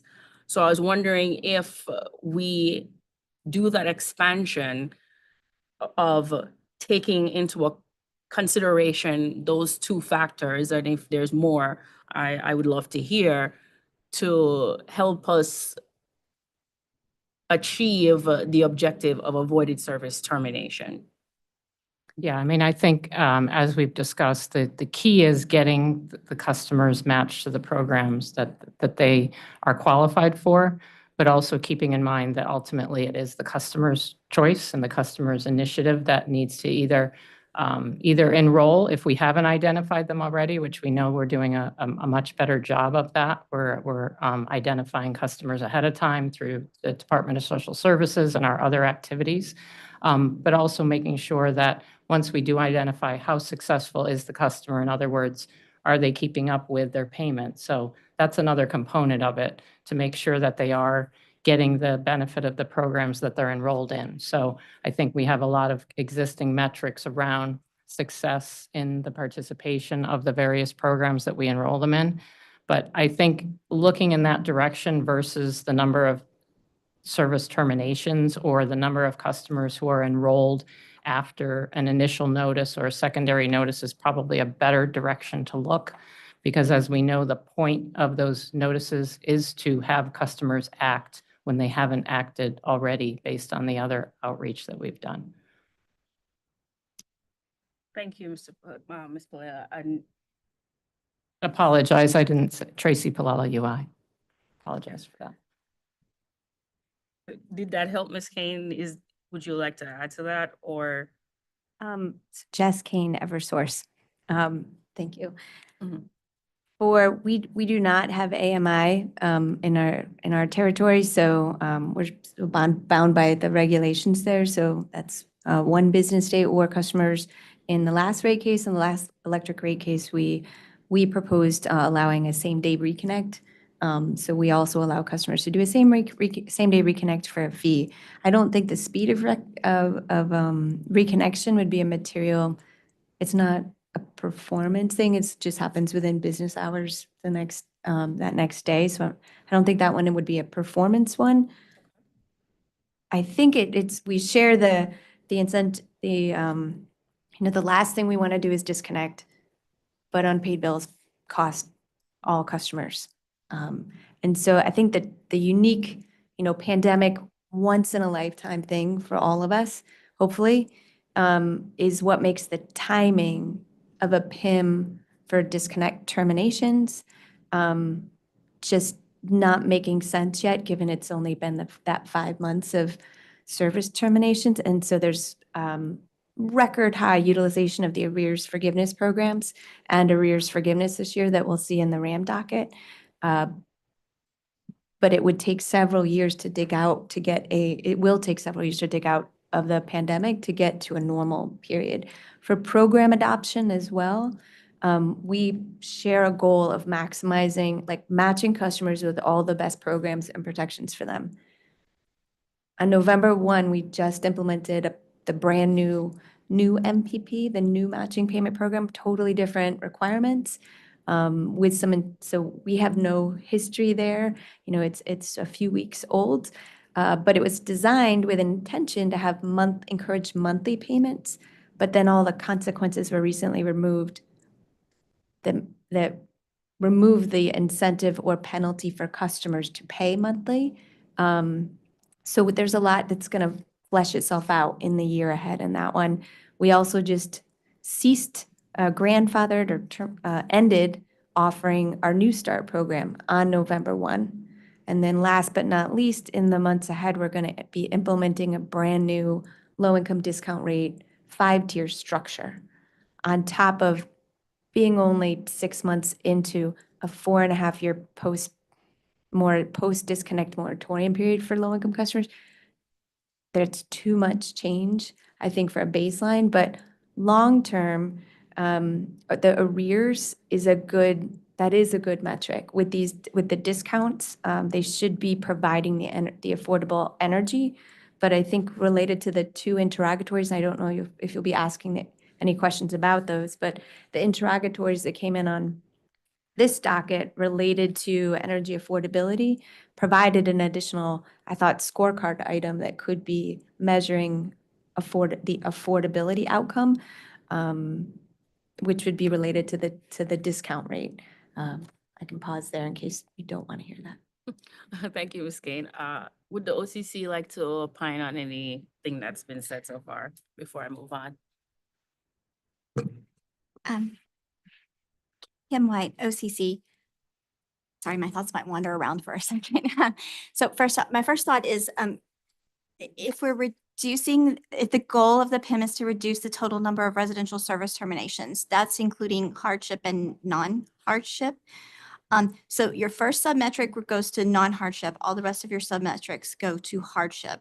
So I think maybe one way to do this that might capture both is what I believe I've heard a little bit of them saying is focusing on number of customers enrolled in payment arrangements. And I think that's got to include something other than MPP, because we need to include flexible payment arrangements in that also to ensure that we identify we have the affordability for the non-hardship customers, as well as identifying the hardship customers in the process who are not already identified. The vast majority of hardship customers at this moment probably should be identified through DSS. That is, if they're engaging with the government in another aspect. There are going to be a lot of people who simply just aren't getting the remainder of the help that they're supposed to be getting through government services. And they would be the people that you would be identifying through the rest of your submetrics. They're engaging with the system at that spot, and that's where they're identifying themselves as hardship. So I think that's what we're trying to capture through the remaining metrics is those folks and ensuring that they are getting identified and then enrolled. But then we also need the energy affordability for the non-hardship folks as well. And I also think I want to touch just really fast on the concept of speed of reconnection, because maybe I misunderstood your question, and I apologize if this is my fault. I would look at speed of reconnection, not literally in speed, but more along the lines of what we don't want is a situation in which customers, especially hardship customers, are getting disconnected at the end of the moratorium and getting reconnected again in the fall. That's what we absolutely want to avoid. We want people to have continuation of service, and we want them to have affordable service, and we want them to have the right payment arrangements. So I think rather than just looking at literal speed of reconnection, we need to look at the identification of the customers into the proper payment arrangement and or the proper qualification for hardship that gets them into the right benefits. If that makes sense. It does. Thank you, Attorney White.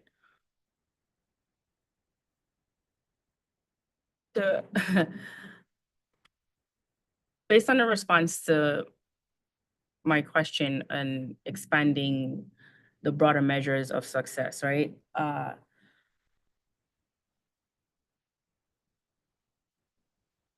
We know there's the moratorium, which makes the baseline, I'll say, skewed based on that, right? How about if we focus on reducing uncollectibles? Is this the place to do that? Because you may have the measures in place to avoid service terminations, but as the company has testified and provided data to support, that doesn't mean uncollectibles are going down. Thank you, Attorney McDonald. Not an attorney. Attorney Ogden. I was all excited that I could read this time because I couldn't read them last time, they were too small. Now I lost it. Uncollectibles. We do believe that the arrears, and I think in one of the most recent interrogatories we've provided this, arrears is the right metric of health for the state of Connecticut, for each of our states, for arrears and uncollectibles. I'll blend those in together. Write-offs, steady state, that is the best metric that balances, to balance the cost to all customers to pay for those who have not been paying their bills in a timely manner. However, as we shared in the annual arrears management docket, the joint utilities provided 12 items that we proposed and recommended. I know legislators have been asking as well what could be done, but policy decisions that have been made in the last 5 years have restricted or eliminated many of the collections practices in Connecticut. And we, through the 0501, the annual arrears management docket this year, one of those items was modified, but none of the rest. As a result, Connecticut's uncollectibles are going to stay 3 times higher than they were pre-COVID until those change. This isn't something that words will change. This is, it's the policies that are defining and definitely micromanaging the way the offers that we make for customers. We're not allowed to ask them how much they can pay. We're no longer allowed to ask for deposits, yet 80% of write-offs are customers who have moved in within the last 2 years. We will be allowed to ask customers to make a payment up to 10% of their total past due balance. Pre-COVID, that was up to 100% of their past due balance, or 50% depending on which customers. You can remain protected on a payment plan, making no payments for 2 months, fail out, call, say I want another payment plan, and be on this another payment plan for 2 months, effectively getting 4 months outside of the winter moratorium, making no payments. These are bad collections practices as far as the utility's ability to collect. It's not there. And until those practices change, we strongly believe that they should. These are tried and true. They're not new practices, but until those change, uncollectibles and the cost of arrears are an outlier burden for Connecticut, and we have not been able to change them. Thank you, Ms. Kane. Yeah, Tracy Palala, UI. Agree with all of the comments. Ms. Kane, that's again, something we jointly filed with the energy affordability docket to outline the areas where we feel we still need some movement in order to improve collections. With that, I would say we do have full expectation that our, arrears balances will decrease. It's just the level in which they'll decrease. We've been able to execute some disconnections where customers have not been responding. But based on the requirements that we have for what they need to pay in order to be reconnected and all of the things Ms. Kane just cited as far as how many times they can fail out of a payment arrangement, how many times they'll be reinstated, those are all drivers to impact that. So again, the baseline, the level set, the target is rather impossible to set right now with all these variables. And I should share, sorry, I know. Sorry, Ms. Kane, I did see Attorney Wheel. Did you want to comment on this?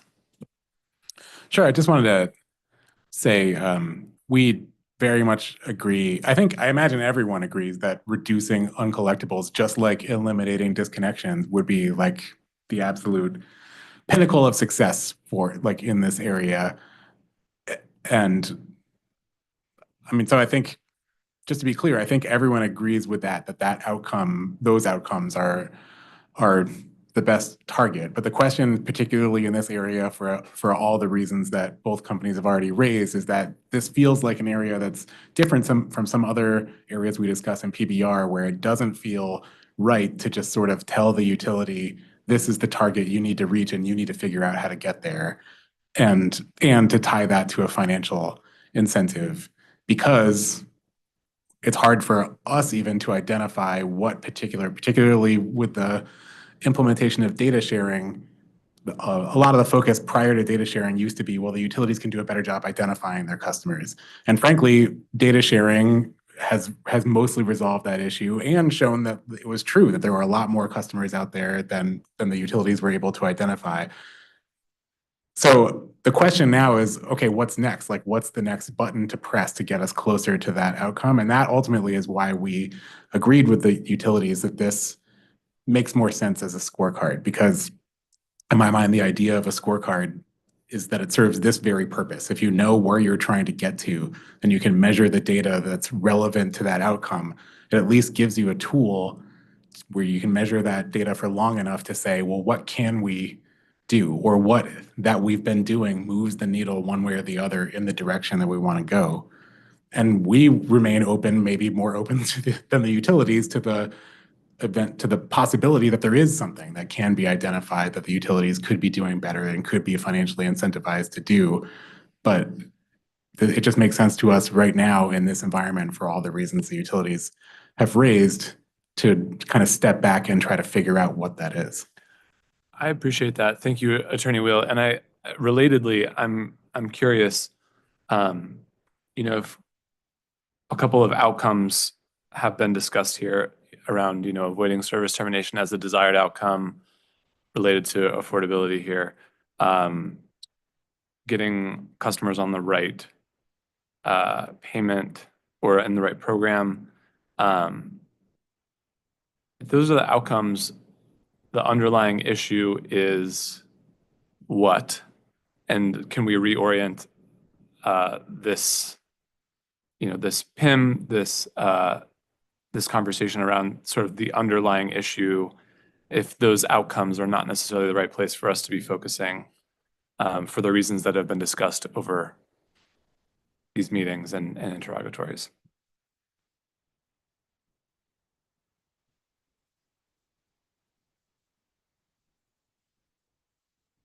I mean, Jess Kane, so to me, that the arrears is the right outcome, policy is the problem. It's not performance. The policies, if you see page 50 of what we provided in response in April 2024, we list the items. Absolutely, since the 4.5-year COVID moratorium is listed, just like Avangrid, the arrears have come down for hardship customers. It's immediate. It happened in all 3 states, each customer class. Customers, picture like who owes on their taxes and pays early? Nobody. Nobody does that. So for customers, more than 90% who haven't been paying their bill will pay their bill upon receipt of a disconnect notice. Collections work, and without consequences, people who don't want to pay won't pay. And that said, with the discount rate, that has been the missing piece that was just implemented last December. So now the bills are affordable. And that was the challenge. We needed a discount rate, and we've been lobbying for that for over 5 years. It's beautiful. That process, that docket has landed in something that is elegant. It adapted to feedback. It adapted to the DSS data sharing. And we have a larger percentage, 19% of our overall customers have a financial hardship, and they're on the discount rate. That's more than maybe nearly any state in the nation, more than Massachusetts, which would have the highest, because they're the only other ones with data sharing. So I think that the energy affordability is solved by making the bill affordable, which is through the discount rate design process. So I guess just a brief follow-up on that, but then I want to get back to, Attorney Pace and Dr. Ntaku talked about sort of affirmative proposals. And so I'd love to get to like those. And Ms. Kane, I think you started with those and maybe we can come back to them as well. But if policy is the problem, I've also heard it's the solution because we've heard here that Connecticut is number one in affordability, and that's through policy decisions that have been made as well. So I heard you identify the revised low-income discount rate program. So I hear kind of both things. The policy is both the problem and the solution. Is that accurate? Thank you for clarifying that. That is not what we stated, but where we're number one is in identifying the customers who have a financial hardship. Identifying the customers who have a financial hardship and automatically putting them on the discount rate. Plus, when Pura approves our motions, automatically putting them on the arrears forgiveness program. Is that the definition of number one for energy affordability? If that's how you define it, I think that's different than the collections practices which drive arrears. Those who can pay but don't pay, it's not a matter of is the bill affordable? Is there a consequence of them not paying? If not, why pay? Your financial advisor would say, nope, don't do it for the 4.5 years of the COVID moratorium. And now we have people paying who weren't paying in all those years. Thank you for the clarification. And to the proposals or alternatives that I think you started with and that Dr. Natako alluded to at the beginning of the meeting, I think if I heard them right, justified customer complaints and percent of customers with financial hardships matched with the program? Yes. Okay. Could you help me understand how justified customer complaints fits into the affordable service priority outcome, or is that more of a customer service angle? And just to help understand and flesh out with that idea. Good question. It's more of a customer service metric. Okay. And the percent of customers with financial hardship matched with the program, can you explain the extent that that would reflect automatic enrollment versus actions taken by the company, and sort of what that would look like in terms of how we would see the company's performance, I guess, reflected in that metric? Thank you for that question. I think we struggle a little bit on this one, but it's the fact that we're the leader on that in design and execution. We don't know, should that be held against us by not having a PIM in this area? So yes, we automatically enroll customers in the low-income discount rate, and we've been allowed to do that for the arrears forgiveness programs. That does take a lot of effort, a lot of manual, human, and technology intervention. So for sustaining that, it's not a set it and forget it. So I think for that reason, it is important, but it's an area Connecticut shines. So that's why we were originally raising it. Yeah, Tracy Palala, UI. I think what you're hearing is that we do find trying to identify a PIM in the area of affordability is difficult right now because of all the variables that are in play, because we don't know as of yet the outcome that you talk about. We want customers to be able to better afford their bills with these low-income discount rates that we've implemented, and then the new tiers that we're going to be implementing.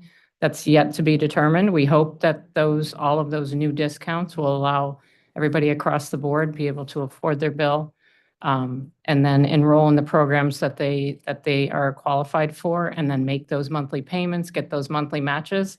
But we just don't have any data as of yet, and we don't have anything to baseline. But that is our ultimate outcome that we all desire, I think.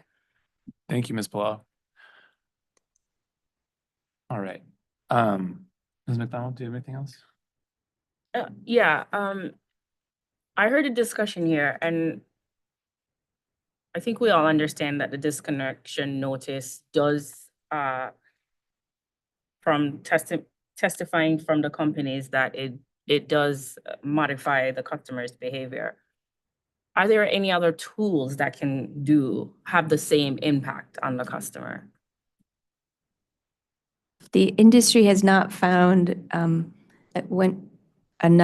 mechanism that's more effective than a disconnect notice. Many industries are different than ours in that they don't give away the product first and then make people pay. But that for that reason, the disconnect, there's no special sauce to the disconnect notice. When there's a consequence, people will pay, and if there's not incentive for them to pay. Thank you, Ms. Kane. I had one alternative for energy affordability as a scorecard item that we wanted to propose, but you'll also see it in the response to UPA 034 and the second part of that in 048. Would you like to wait for that, or do you want to hear about that here? If you want to give us a quick preview, that will be fine. Then we'll move on. We are going to take a short break next and then continue with our agenda. Okay. So for those following, it's UPA 34, which we filed a few weeks ago, that there would be a way to measure, it's really measuring the design of the discount rate to achieve its energy affordability target outcome. And that target outcome was to have the percentage of household income be 6% or less of the household income. Using EOE's expert resource, which would be the National Consumer Law Center and John Howitt's testimony from 4 years ago, what they were able to do is basically take that household income range with the average monthly bill to determine what percent that was. So Pura gave their final decision on the modifications to the discount rate last week. And using that, they're going to shift to 5 tiers. So I'll just take one tier as an example. But each range for eligibility, that's household income eligibility, each range for household income eligibility would be mapped to the tier that they would get. So for example, if you make DSS provided the household income ranges, so if you make 212% to 275% of household income, which is what DSS provided, you'd get a 5% discount off your bill. So picking the midpoint of that, given that DSS nor we share any individual customer's household income, you would take that and the average electric bill, and that would translate to 5%.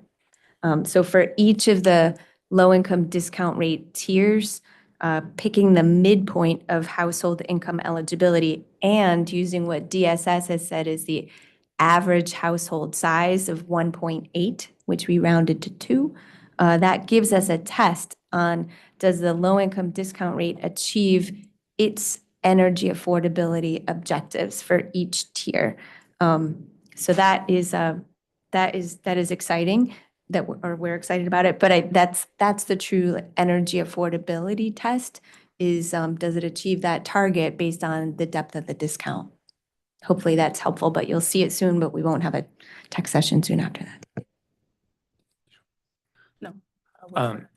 Thank you for that, Ms. Kane. And I think it also helps to speak to the question about if these are outcomes that we're talking about, what's the underlying issue of energy affordability or electricity affordability is better represented perhaps through the measure that you're discussing, looking at 5-6%, what that benchmark looks like. And would doing so, looking at an energy affordability or an electricity affordability metric, whether for all customers, for specific sets of customers, I guess, would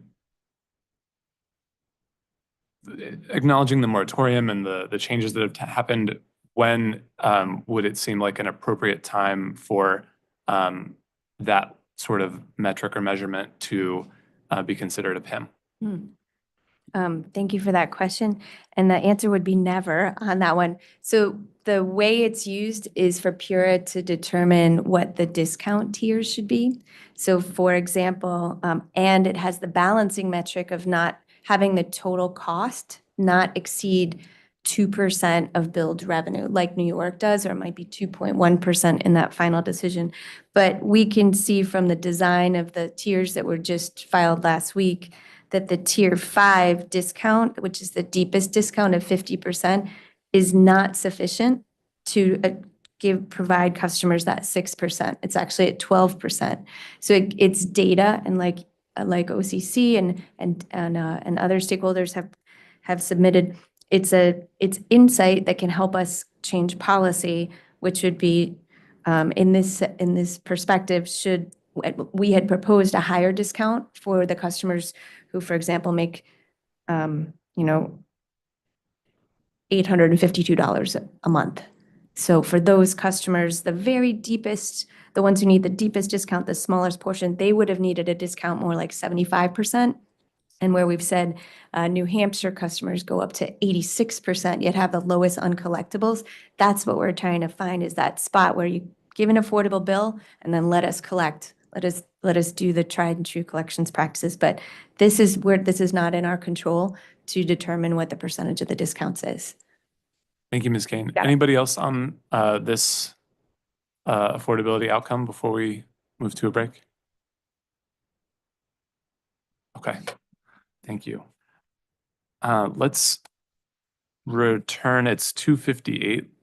Let's return at 3:10. 3:10, so about a 12-minute break, please.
Great. I would like to reconvene today's technical meeting and I will hand it back off to Director Kramer.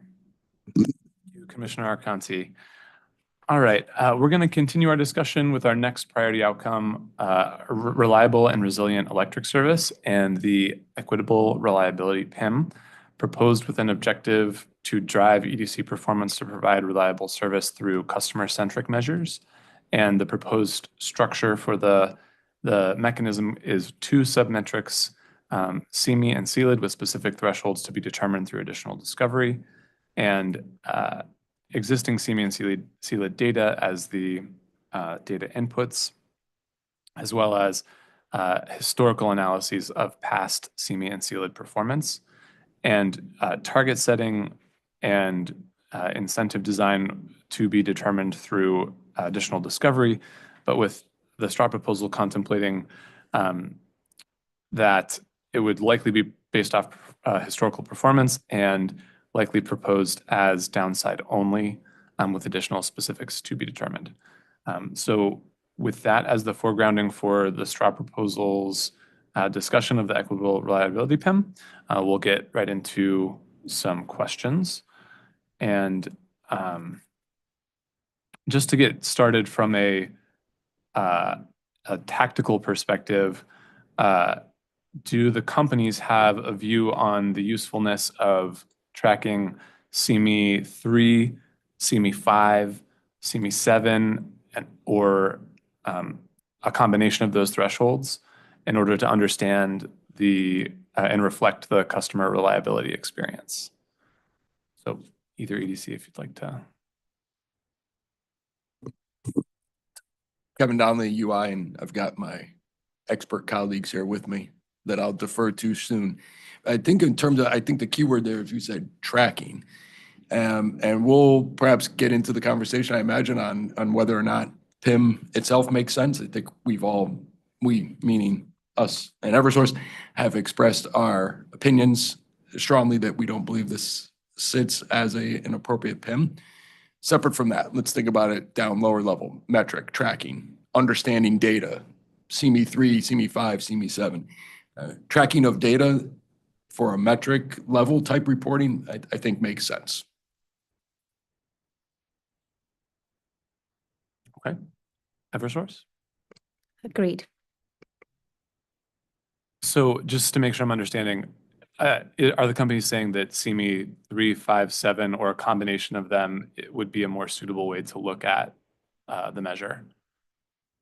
We already track starting CME 3. It's part of our TDRP reporting, so there's no problems to keep reporting it as reporting only. Just want to clarify, Kevin Donnelly, again, I'll say it again. CME, the definition of this as a PIM, we strongly believe it should not be a PIM. And that if we were going to have a PIM related to system reliability, it would be at the system level. And customer level, CME, CLID, can't emphasize that strongly enough. We do not believe that's appropriate for a PIM. We've stated that in the past, happy to continue to go through it here and reiterate our points. I think the record in our past conversation on June 10th, as well as our written comments, probably speaks for itself at this point. I'll defer to my colleagues if they have anything to add. Chuck Eves on behalf of UI. From a penalty perspective and considering what we're trying to drive from it, I think one of the challenges we see in using it is the volatility that we see year to year. So we could be chasing reliability ghosts. As we have looked at our numbers and our performance, generally a circuit will show up or a group of customers will show up on the list in 1 year and then won't be there again. Second, that there are elements like the tree trimming refusals that can drive a baseline of poor performance. So if an area of customers are seeing 5 or 7 outages, as we look at our data, that is closely correlated in most part with tree trimming refusals. So that concept, how would a PIM be implemented in a situation like that, is something that requires consideration. Further, the baseline performance of the system and the level of investment to maintain performance as we go into the future. If this is penalized, we need to ensure that we have an appropriate baseline and the appropriate support for that baseline over the long term. Mark Václaviak, UI, and to give some, data around Mr. Eves' points around the volatility. When we compared customers that were in these higher CME buckets year over year from 22 to 23, we saw there were 0 customers that had overlap in the CME 9 bucket, 0 customers that had overlap in the CME 7 bucket, and only 123 that had overlap in the CME 5 bucket, which to us, with a company of 345,000 customers, right, indicates that there is a very, very, very small portion of customers where you're even seeing what you would say is a continuation of that above average service. So to the original question, is this useful to track? Yes, and understanding how we are able to impact those customers in order to improve service, I think is critical from an operational and planning perspective. However, I think when it comes to planning and investment, the idea of proactive planning and investment to benefit the most amount of customers in the overall system service is critical. So as Mr. Donnelly said, if we're looking at PIMS, right, and the question of what are we trying to incentivize here, I think it's investment that maximizes the dollar value of every dollar invested for the benefit of our customers and that reliable and resilient service. Thank you. Elena Taco, Eversource. We do notice very similar results of very large fluctuations of where we see those CME 9, CME 7s across our territory year over year. And I'd like to support Mr. Wacłaziak's second point of it's supposed to incentivize investments with maximum efficiency. Even if these customers were static, these investments are not efficient from a system benefits perspective. Even if we still had the same 10 CME 9 customers for 3 years, an investment there would be much more expensive than other investments and would not move the needle for the system-wide SAIDI or SAFE. Yeah, I would just, I think one thing that the CME CLID metrics offer that system-wide measures do not is a look at sort of the customer experience of reliability, both from a frequency and duration perspective. And I'm curious what other measures the companies or OCC for that matter see as providing a helpful view into the customer experience of reliability and if the companies have certainly raised concerns with CME and CLID. So I'm interested to hear more about alternative customer perspective metrics that give us a window into reliability. We talked on a past technical meeting about the useful or like being able to apply SAIDI and SAFE in municipal jurisdictions, which is happening through the town or the town scorecards. But curious to hear from any of the parties if there's another look at the customer experience, which is really what this PIM is driving toward. Yeah, and I'll start. Lavelle Freeman, Eversource. So just at the outset, I just want to disabuse the notion that we think that CME and CLID are useless. They are really useful metrics. We do track them internally, and they do provide insights into customer experience and the system behavior. We do also use lots of other metrics that we don't report and would not be suitable as PIMs, such as devices experiencing multiple interruptions. But when it comes to judging the system performance versus judging the customer experience, I just say, there are a number of other metrics that I think are insightful. SAIDI and SAFE are system metrics, system average interruption duration, system average frequency index. And you can look at these at a system level, but you can also push them down to a circuit level because it's basically an abstraction of customer minutes interrupted and customers interrupted, right? So you can push those down to the circuit level, and you can even push them down to the sub-circuit level. SAIDI, SAFE, certainly you can look at those and try to get as granular as you can. And in the most granular level, SAIDI and SAFE are CME and CLID when you look at it from a CME 1 and CLID 1 perspective. Customers on circuits that are the worst performing, that's another metric that measure that we use. We rack and stack our circuits, and we understand which circuits are the poorest performance circuits. Those circuits would then have customers experiencing some of the longest durations or multiple interruptions, which contribute to safety and safety. And we do tend to address those circuits. So there are a number of other customer-centric metrics that are in the industry. Many of these, we're not necessarily tracking these, but again, these could be, provide additional insight.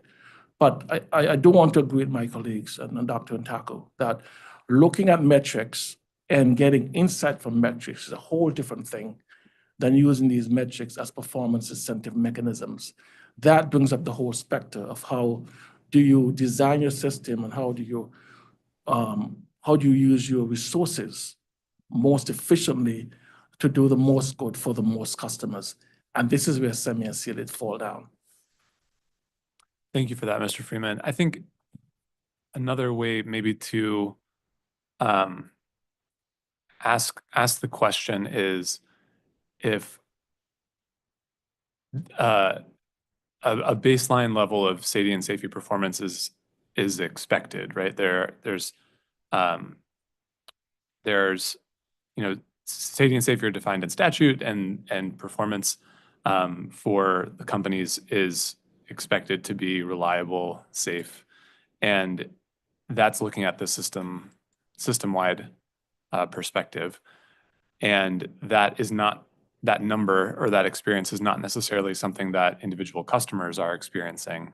And so what ways can the companies be incentivized to address the individual customer experience so that those customers experiencing that less reliable service are made to experience something better, right? And something closer to what the system average might be, because it is an average, and no one is experiencing exactly that, that safety experience because it's an average. And so, what can be done to incentivize the companies to improve for the customers that are experiencing the lowest reliability?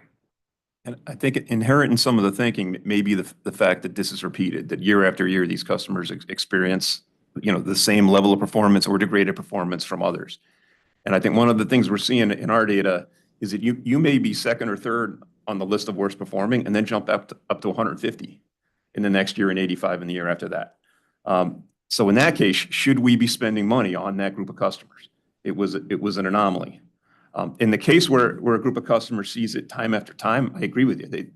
If the average UI customer sees half an outage a year and they're seeing, well, the non-storm, you got to add the storm in, but they see 3 outages a year, and this group of customers is seeing 7 repeatedly, then we should be addressing that. And in REO8, there's mechanisms for doing that, for looking at the reliability, looking at the cost involved in that solution. And it may be economically beneficial to society to address it, or it may not be.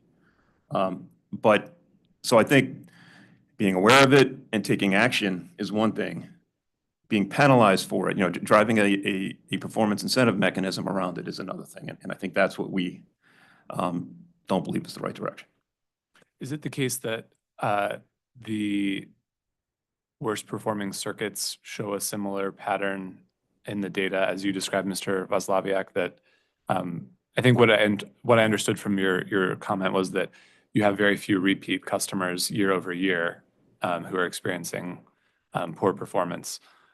Is that the case with circuits in the same way that it is SEMI and sealed?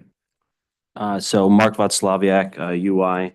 So with, I'd say, the SEMI and sealed in particular, we are seeing higher levels of volatility year over year than that, I'd say, circuit performance, right?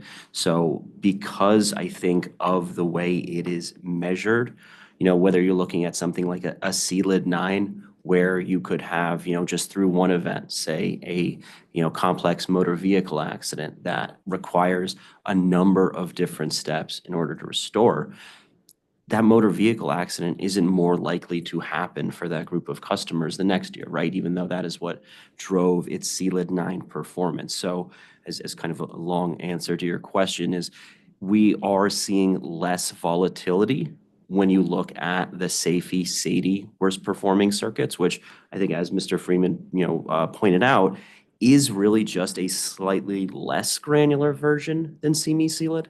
But I think once you do get into those very, very high levels of granularity, you're seeing that volatility. And I think that's another concern that really want to highlight and address is the challenges around things like benchmarking, right? For SAFE and SADE, these are industry standard metrics. These are things that we can compare both at a circuit and a system level, not only, I think, in this area, but nationally.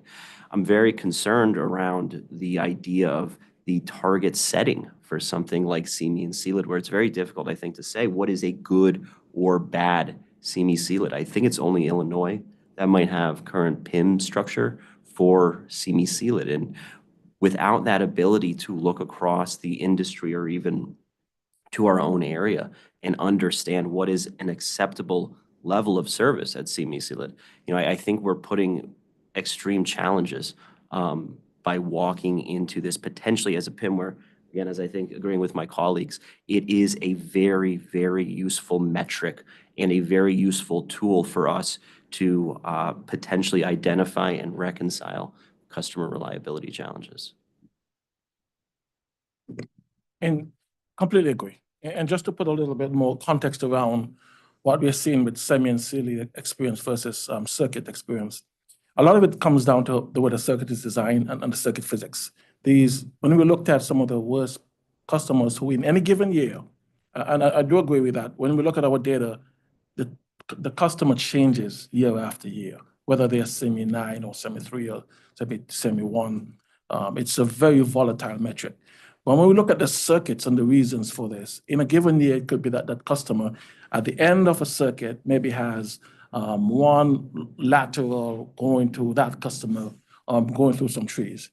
And oftentimes there are interruptions on that lateral that may affect that customer. But what affects most of the customers on the circuit would be something upstream. Something maybe in the backbone that causes an upstream recloser to operate. And when that operates, it interrupts maybe half the customers on the circuit. And so you would see half the customers on the circuit maybe having some kind of SAFE data that can be normalized, but this outlier, because they're on the lateral, and maybe the only way to address that is to underground that lateral to get rid of those tree-caused interruptions. And then that is done at a cost that is nowhere near what it costs to fix the SADE for most of the customers. And so it's really an artifact of the way the system is designed and the way that customers at the end of some of these circuits, by design, there's really no other way to get to a customer who may be in a remote location than to run a long radial line. And if you underground that line, it's tremendously expensive. And so while we try to identify those customers and try to operationally address the needs as soon as possible, the capital outlay to address that may cause unintended consequences on all of the customers on every other circuit. And so we're very careful when we look at those metrics driving capital decisions, whether it's the most efficient use of the funds or not. And that's all we're saying. Hi, Tom Wheel from OCC. I just wanted to throw in, I appreciate all the comments about the efficiency of capital investments being made to benefit the most customers, but just to speak on behalf of the customers with the worst performance, they've been paying the same amount as everybody else for the improvements that are only benefiting or disproportionately benefiting other customers. So I just want to throw that into the conversation that I understand efficiencies, but when we're talking about, well, we want to target our dollars towards the best outcome, the naturally inequitable nature of rates subjects those customers to the same rate burden as everyone else. So I agree with, I think, the direction of this PIM. My understanding is that that's what this is seeking to address, to make sure to balance that scale. I think that's part of why it's in the equitable service portion. All that said, though, I agree with everything Mr. Eves said, that if the data does show that measuring this particular metric isn't accomplishing that. So if we're looking at the CME and CLID data year after year, and we're not actually seeing those customers, it's not the tool that's effective for identifying those customers who we're seeking to balance the scale for, then it does make sense to me to figure out a better methodology. And we do have the worst performing circuit program, which does seem targeted towards that, although we've raised other concerns with that, namely that it seems like the worst performing circuit there's always the assumption that there's a worst performing circuit that always needs to be addressed, but that's a different subject. So that, I think we did file comments on this saying that it made sense to us to at least, I think the utilities have been tracking this data since the RE08 decision and not prior to that. So it might make sense for there to be a longer baseline period of measuring to see whether there are common repeating customers that do kind of end up in the list, or potentially the authority could structure a performance incentive mechanism that's acknowledging that the current data doesn't seem to capture this kind of customer. I think you could still maybe structure a mechanism so that if the data does show a recurring customer showing up on CME and CLID data, that there should be an incentive to correct that. But anyway, just wanted to throw in those thoughts. Thanks. Alina Taco, Eversource. What we'd like to bring up again, and I'm looking to my UI colleagues to confirm, SAIDI is not something we can walk away from, investment we can walk away from. If we don't invest in the SAIDI will degrade. And it's I think, fair to say we need to keep spending more to maintain the SAIDI where it is. So it's not like we are okay at the SAIDI, we can stop that and see if there's something else we need to fund. We still need to keep funding the SAIDI to today's levels or higher to maintain it where it is or improve. Chuck Eves UI, and I agree with that concept. As I look at this metric, I think there's a basic assumption that we're going to maintain reliability and we're going to address the outliers. And to maintain reliability requires a baseline of investment. To maintain that, we need to replace the poles, we need to replace the switchgear that affect many customers. And to Attorney Wheel's comment around the improvements we make at the beginning of the circuit, those improvements that affect 1,000 customers do affect the customers at the end of those circuits that see more outages because they have more exposure. I think it comes down to the cost equation, how much you're investing at the end versus are you putting the improvements at the beginning where you're impacting more people. But they do. If you eliminate an outage at the beginning, the person at the end sees that outage eliminated. So I think that fundamental understanding that when we look to improve the outliers, we need to make sure that we're protecting the baseline as well. And that UI, given where we are right now, we are not. We are sliding on the baseline as a result of the last rate case outcome. So that fundamental proposition that to address the outlier performance and to improve that for all customers requires investment, I completely agree with. Thank you, Mr. Eves. A follow-up for Eversource. I think we heard UI indicate that there are very few repeating CME customers year over year, possibly a few more on the worst performing circuits that would recur year to year. Is that indicative of the reliability performance at Eversource as well, or would you characterize it differently in terms of recurring CME performance and also recurring worst performing circuits? No, I think that's fair. The way we've approached it and what I can respond to right now is we've looked at which circuits carry CME 9 customer 7, 5 across years from 2021 onwards, and there was very little overlap in the top 10 or 20 circuits, or no overlap. So we can provide customer level information at a later point if you want, but there's very low overlap as well. Thank you. And I'll have one more question. I'll see if Ms. McDonald has any follow-ups. And it's to, I understand the argument that the EDCs have made about, suggesting that investments to improve CME CLID do not provide the widespread system benefit that SAIDI and SAIFI do. And so my question is, whether the EDCs have data or evidence to demonstrate that differential in sort of value. We've heard that argument made several times, and I'm not certain that we've had, whether in this docket or elsewhere, sort of the concrete information to make that comparison and see the distinction.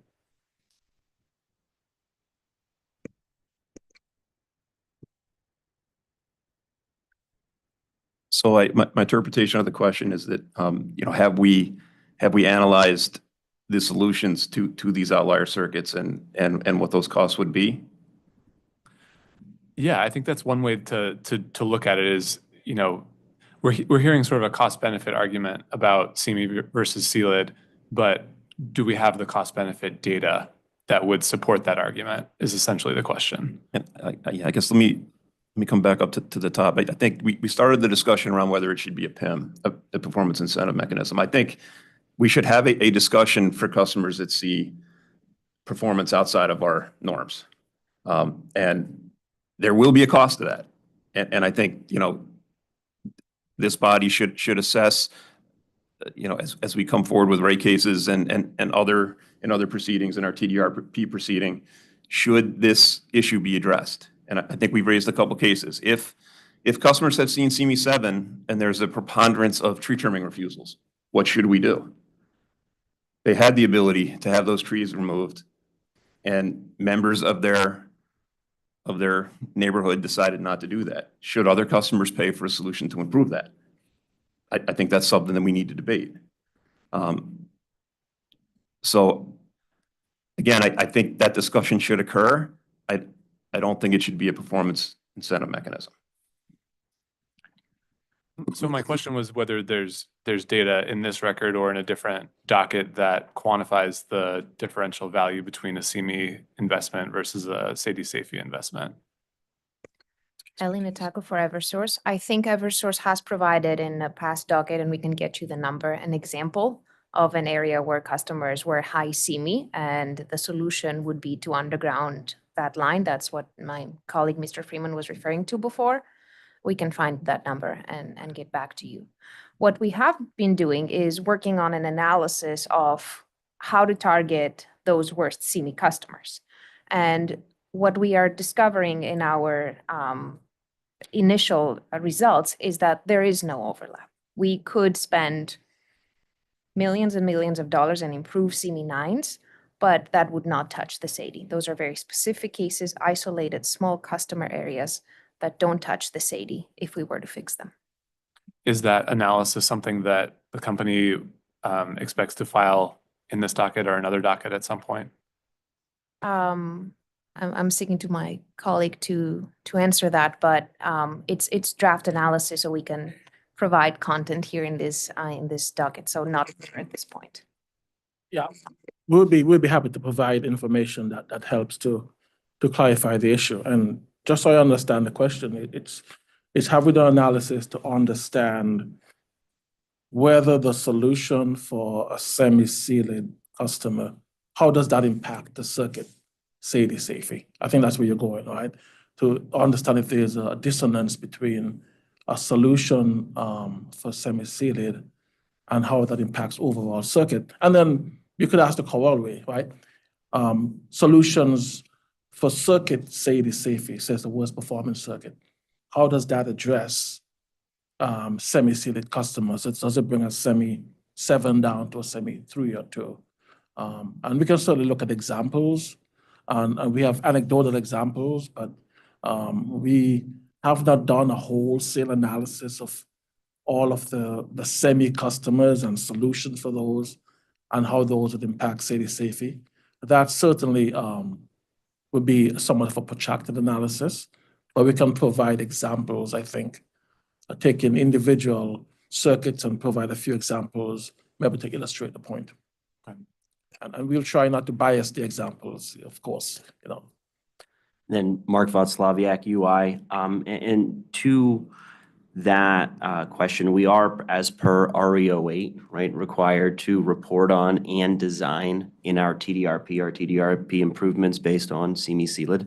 So we have begun essentially looking at that, I would say, project improvement design and cost benefit for essentially these tier one circuits, right, in TDRP for that improvement. So certainly we have seen that. And again, I want to emphasize, right, this challenge where you have extreme volatility due to that overlap, right? As I said, in 2022 to 2023, there were 0 customers that were in the CME 7 bucket year to year. It's, again, I don't necessarily want to say credit that we did something that all of a sudden all those customers were wiped out. It very much is a level of volatility. So kind of in that question of cost benefit of planning, you know, when you have sustained systemic risk that essentially is realized on a year-to-year basis, right? If you have a certain section that is heavily vegetated, if you have a certain section that might have increased asset degradation or age, right? If you have those systemic risks and exposures that customers might have and you have repeated fail to fail, then you are able to essentially effectively plan, invest, and recoup or improve in that. But when you have, not to say fluke, but if you have more, I would say, these outlier year of events, whether that's, you know, those 5 interruptions or those 7 interruptions that a customer sees, and also the different mixtures, I would say, of outage causes, right? Our system, you know, we have a more urban system, so we have more underground. But we still have, whether it be an animal contact, motor vehicle accident, tree contact, failures of equipment, you know, a Mylar balloon, we have all of these different risks potentially to our system. And a single year having, I would say, a wide scope of these different outage causes across the circuit, because as our colleagues from Eversource say, you usually see these at the end that are seeing all of the, I'd say, potentially more randomized risk that happened that year. It's extremely difficult to, I would say, put together an effective investment if it is not a sustained year-over-year risk that is driving those CME or CLID figures. Appreciate that. Thank you, Mr. Vaslaviak. If you don't mind, just Kevin Donnelly from UI. So I'm not the planning engineer. Mr. Donnelly, just for a second, we are going to move on after this. So just to give everybody a heads up, we're going to move on to our next and final topic next to make sure we can stick somewhat closely to our agenda time. My comment was like, hey, I'm not the planning engineer guy, but it feels like what is most important is to understand why are the customers experiencing that year-over-year experience. So Mr. Vaslaviak mentioned we had 123 customers in CME 5 year-over-year in 22-23. The analytics would be, well, why? What happened? Was it because they had unlucky experience of multiple car hits, on pole hits, on vehicle strikes? And if yes, is there something that we can do differently? If it's on a curve, can we reset? Can we set back the pole further? Can you put a reflector on the pole?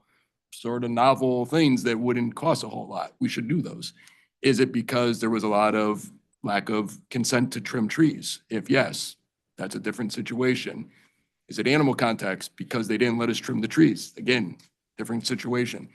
So for your question, Mr. Kramer, on how do we incentivize or improve the experience of the individual customer? My view is that I think it starts with understanding why are those customers experiencing multiple outages year over year. And once you have that data, then it's what actions can you take and will you take? Cost benefit trade-off. Is your solution to put it underground? Then there's a different decision to take versus something very easy as to say, customers, you realize that because we aren't able to trim your trees, you are experiencing more outages than the rest of the system. If you're okay with that, we're okay with not trimming your trees. If you'd like to see better performance, here's how you can take action. Thank you, Mr. Donnelly. All right. I think unless there's a extremely brief closing comment you want to offer, Dr. Nataku, we can move on. One sentence. Thank you so much. It's not easy to plan the mitigations after we understand the causes. Why? Because we're not historically planning for CME-CLID. We plan for Sadie safe. So that's my sentence. One, as promised. Thank you.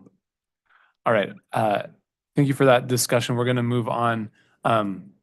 sorry, Ms. Lupoli, we don't have a slide for our final topic, which is to discuss census block reporting for some of the performance mechanisms. And for this, we don't have a slide, so not much of a preamble here from me, other than I believe this proposal was had been submitted previously by the OCC, suggesting that certain metrics, especially those around the equity PIM, social equity PIM, or not, sorry, getting late in the meeting. The social equity outcome that those could have benefit to being reported from a census block perspective, though I don't think it was exclusive to that outcome in particular. So we'd like to have a discussion on that topic now. And for that, Ms. McDonald, can you get us started with some questions, please? Thank you, Director Kramer. So fittingly, I'll start with OCC. What value does the census block reporting have that can't otherwise be obtained using the existing reporting methods? I think it would have a lot of value to us, even outside of the PBR context, because we are increasingly trying to get a sense, for example, in like what we call the DER docket, so like the annual reviews of RRES, NRES, the EV program storage, like part of, as most people here probably know, part of what happens in those dockets every year is a review of the deployment of those programs across the state. And it's becoming increasingly interesting to us to get a sense of, well, who's participating in these programs in terms of demographics. Because as I was getting at before in the last discussion, everybody pays the same amount for this stuff. And we have an example actually in the EV program this past year. We did the best we could to figure that out. And the only tools we had were the town level. Like we had information from the EDCs telling us the towns where EV assets have been deployed. And we have a very smart, brilliant economist on our staff who is really good at spreadsheets that are crazy and gigantic. And he was able to use income data and did all kinds of analyses and came out with this amazing chart that showed what he was very excited about, showing like a statistically significant outcome.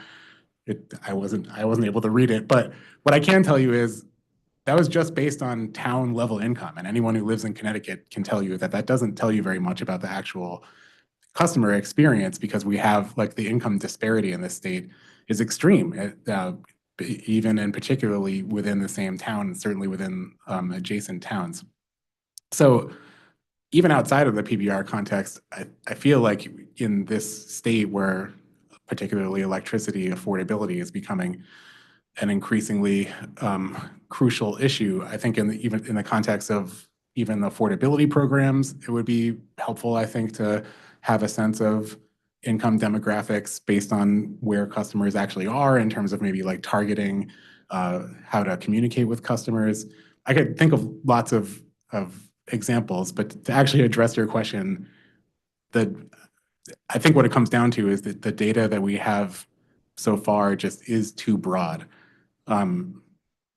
That said, we do understand that census block data, that there's a kind of array of granularity when it comes to this demographic data from the census block to the census tract, and then above that, county level data. We recently learned of this thing called a census block group, which is apparently a thing, which is something kind of between a block and a tract. And that sounded, from our rough understanding of like how that works, that sounded like a vast improvement in granularity and specificity than what we have now, which again is just sort of like municipal average data. But anyway, did that address your question?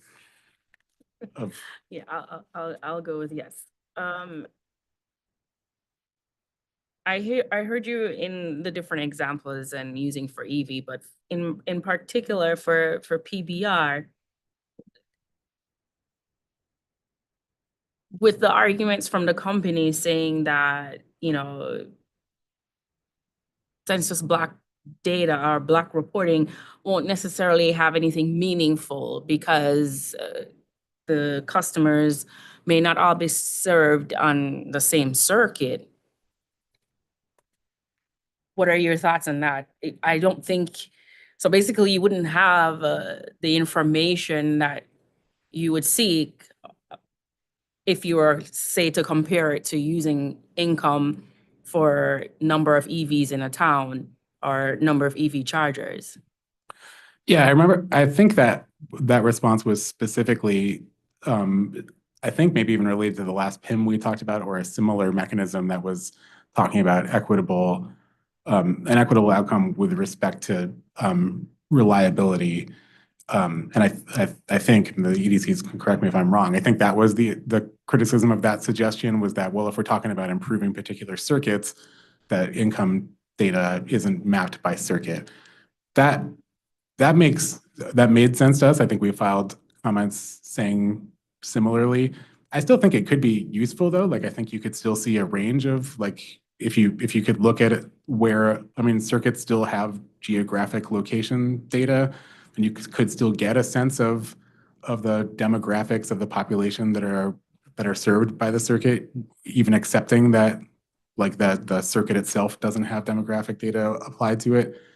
It still seems, I mean, to me, it seems, and again, the EDCs can certainly correct me if I'm wrong, it seems that the reluctance is the potential costs and effort involved in setting this system up, and like in the IT cost presumably of kind of undergoing this project of access, of setting systems up so that this data can kind of be overlaid. So it's, to me, it's kind of the question of what's a more important question is whether this kind of project is going to ultimately derive enough benefit across all of the uses, as opposed to like, well, this isn't really applicable to this one particular PIM or mechanism. Yeah, that's valid, which leads me to the question for the EDCs. What are the specific technical challenges or limitations to do this? So I think it can be done with time, effort, and money. As I looked at, one of the recommendations was to look at restoration data in that way. So, we have our customers in our OMS. We know what customers saw outages. We know when they were restored. We could map them over the census tracts. Now, the value of that, I think, is the other equation. We have an ERP that defines how we restore.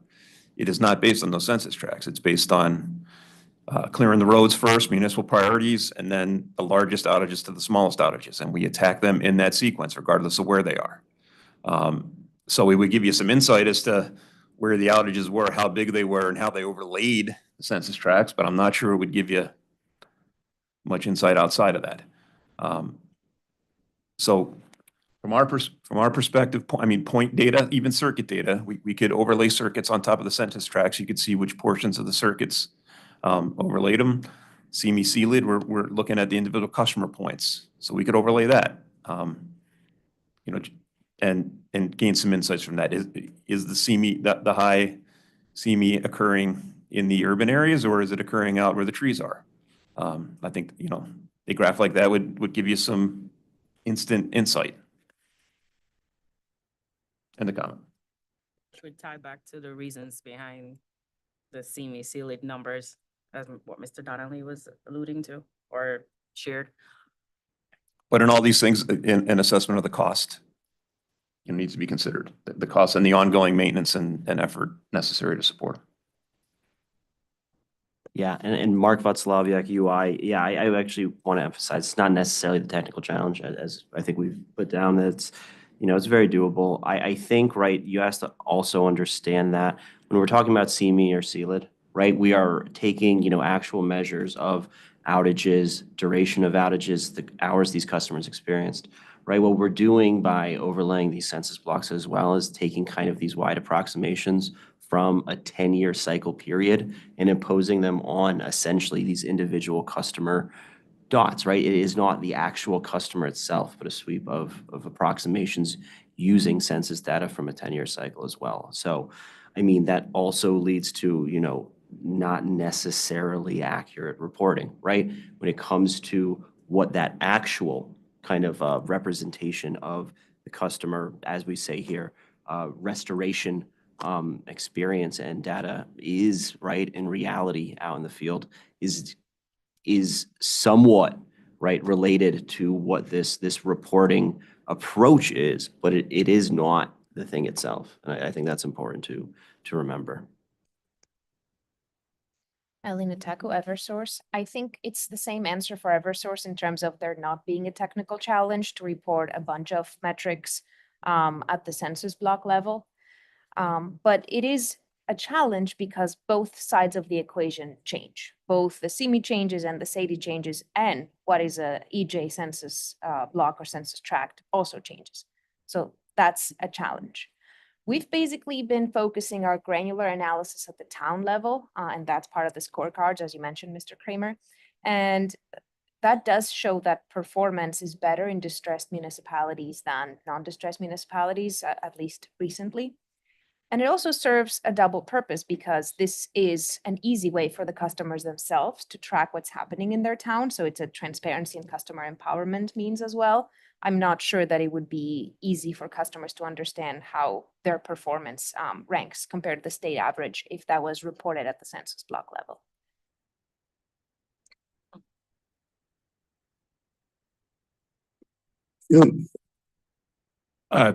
Wheel from OCC again. Yeah, I don't disagree with much of what I've heard. I mean, to clarify, like, we don't have a evil plan in mind to specifically penalize the utilities for any of this data, or we don't want to suggest yet that that any of this data, we have no idea what this data is going to show, and we think it's highly likely that it's going to show a lot of. It's probably likely that it's not going to be easy to see trends using this data. Like that's been my rough experience from trying to see this stuff. I don't think it's going to be like really clear that there's a disproportionate impact, which is what our concern is. But we think it's really important to make sure that the tools are in place to monitor for that, because I think even though a lot of this stuff is outside of the utility's control and doesn't align with current system plannings or doesn't align with the ERPs the way they're currently designed, it's still going to be important if we see that the way that our system is set up is disproportionately impacting a group of people demographically, even unintentionally. In fact, that's what the federal law says that actually does apply to the utilities through their receipt of federal funding. Still actually requires that to the extent that the utility notices that there's a disproportionate impact, there's supposed to be some processes followed to address that. So again, it's not that we expect a particular outcome or expect that the data be used in any particular way, but knowing the data is important and increasingly important, as I said before. The other thing I wanted to add is it's our understanding, I think the American Community Survey data comes out every 5 years as opposed to 10. And also totally accept that all census data is stale. I think like anyone doing any kind of data analysis using census numbers has to accept that, but that's like the standard across our entire nation. I mean, I think just deciding that since that data isn't exact, doesn't tell you income or racial or any other information about that particular person at that particular point in time can't be a barrier to using it at all. No, just a quick comment, and I appreciate the clarification of your intentions.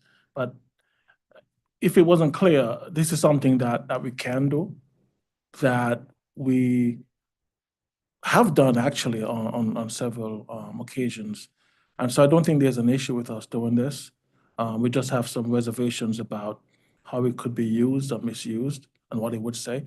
For example, if you look at environmental justice customers, you may be surprised that on a whole, they're experiencing better reliability than most customers, just because of what they tend to be located in urban areas, maybe underground feeders, lack of trees. And so you may be seeing something different than what you expect. But providing the data and making it available for interpretation, I think that's fair.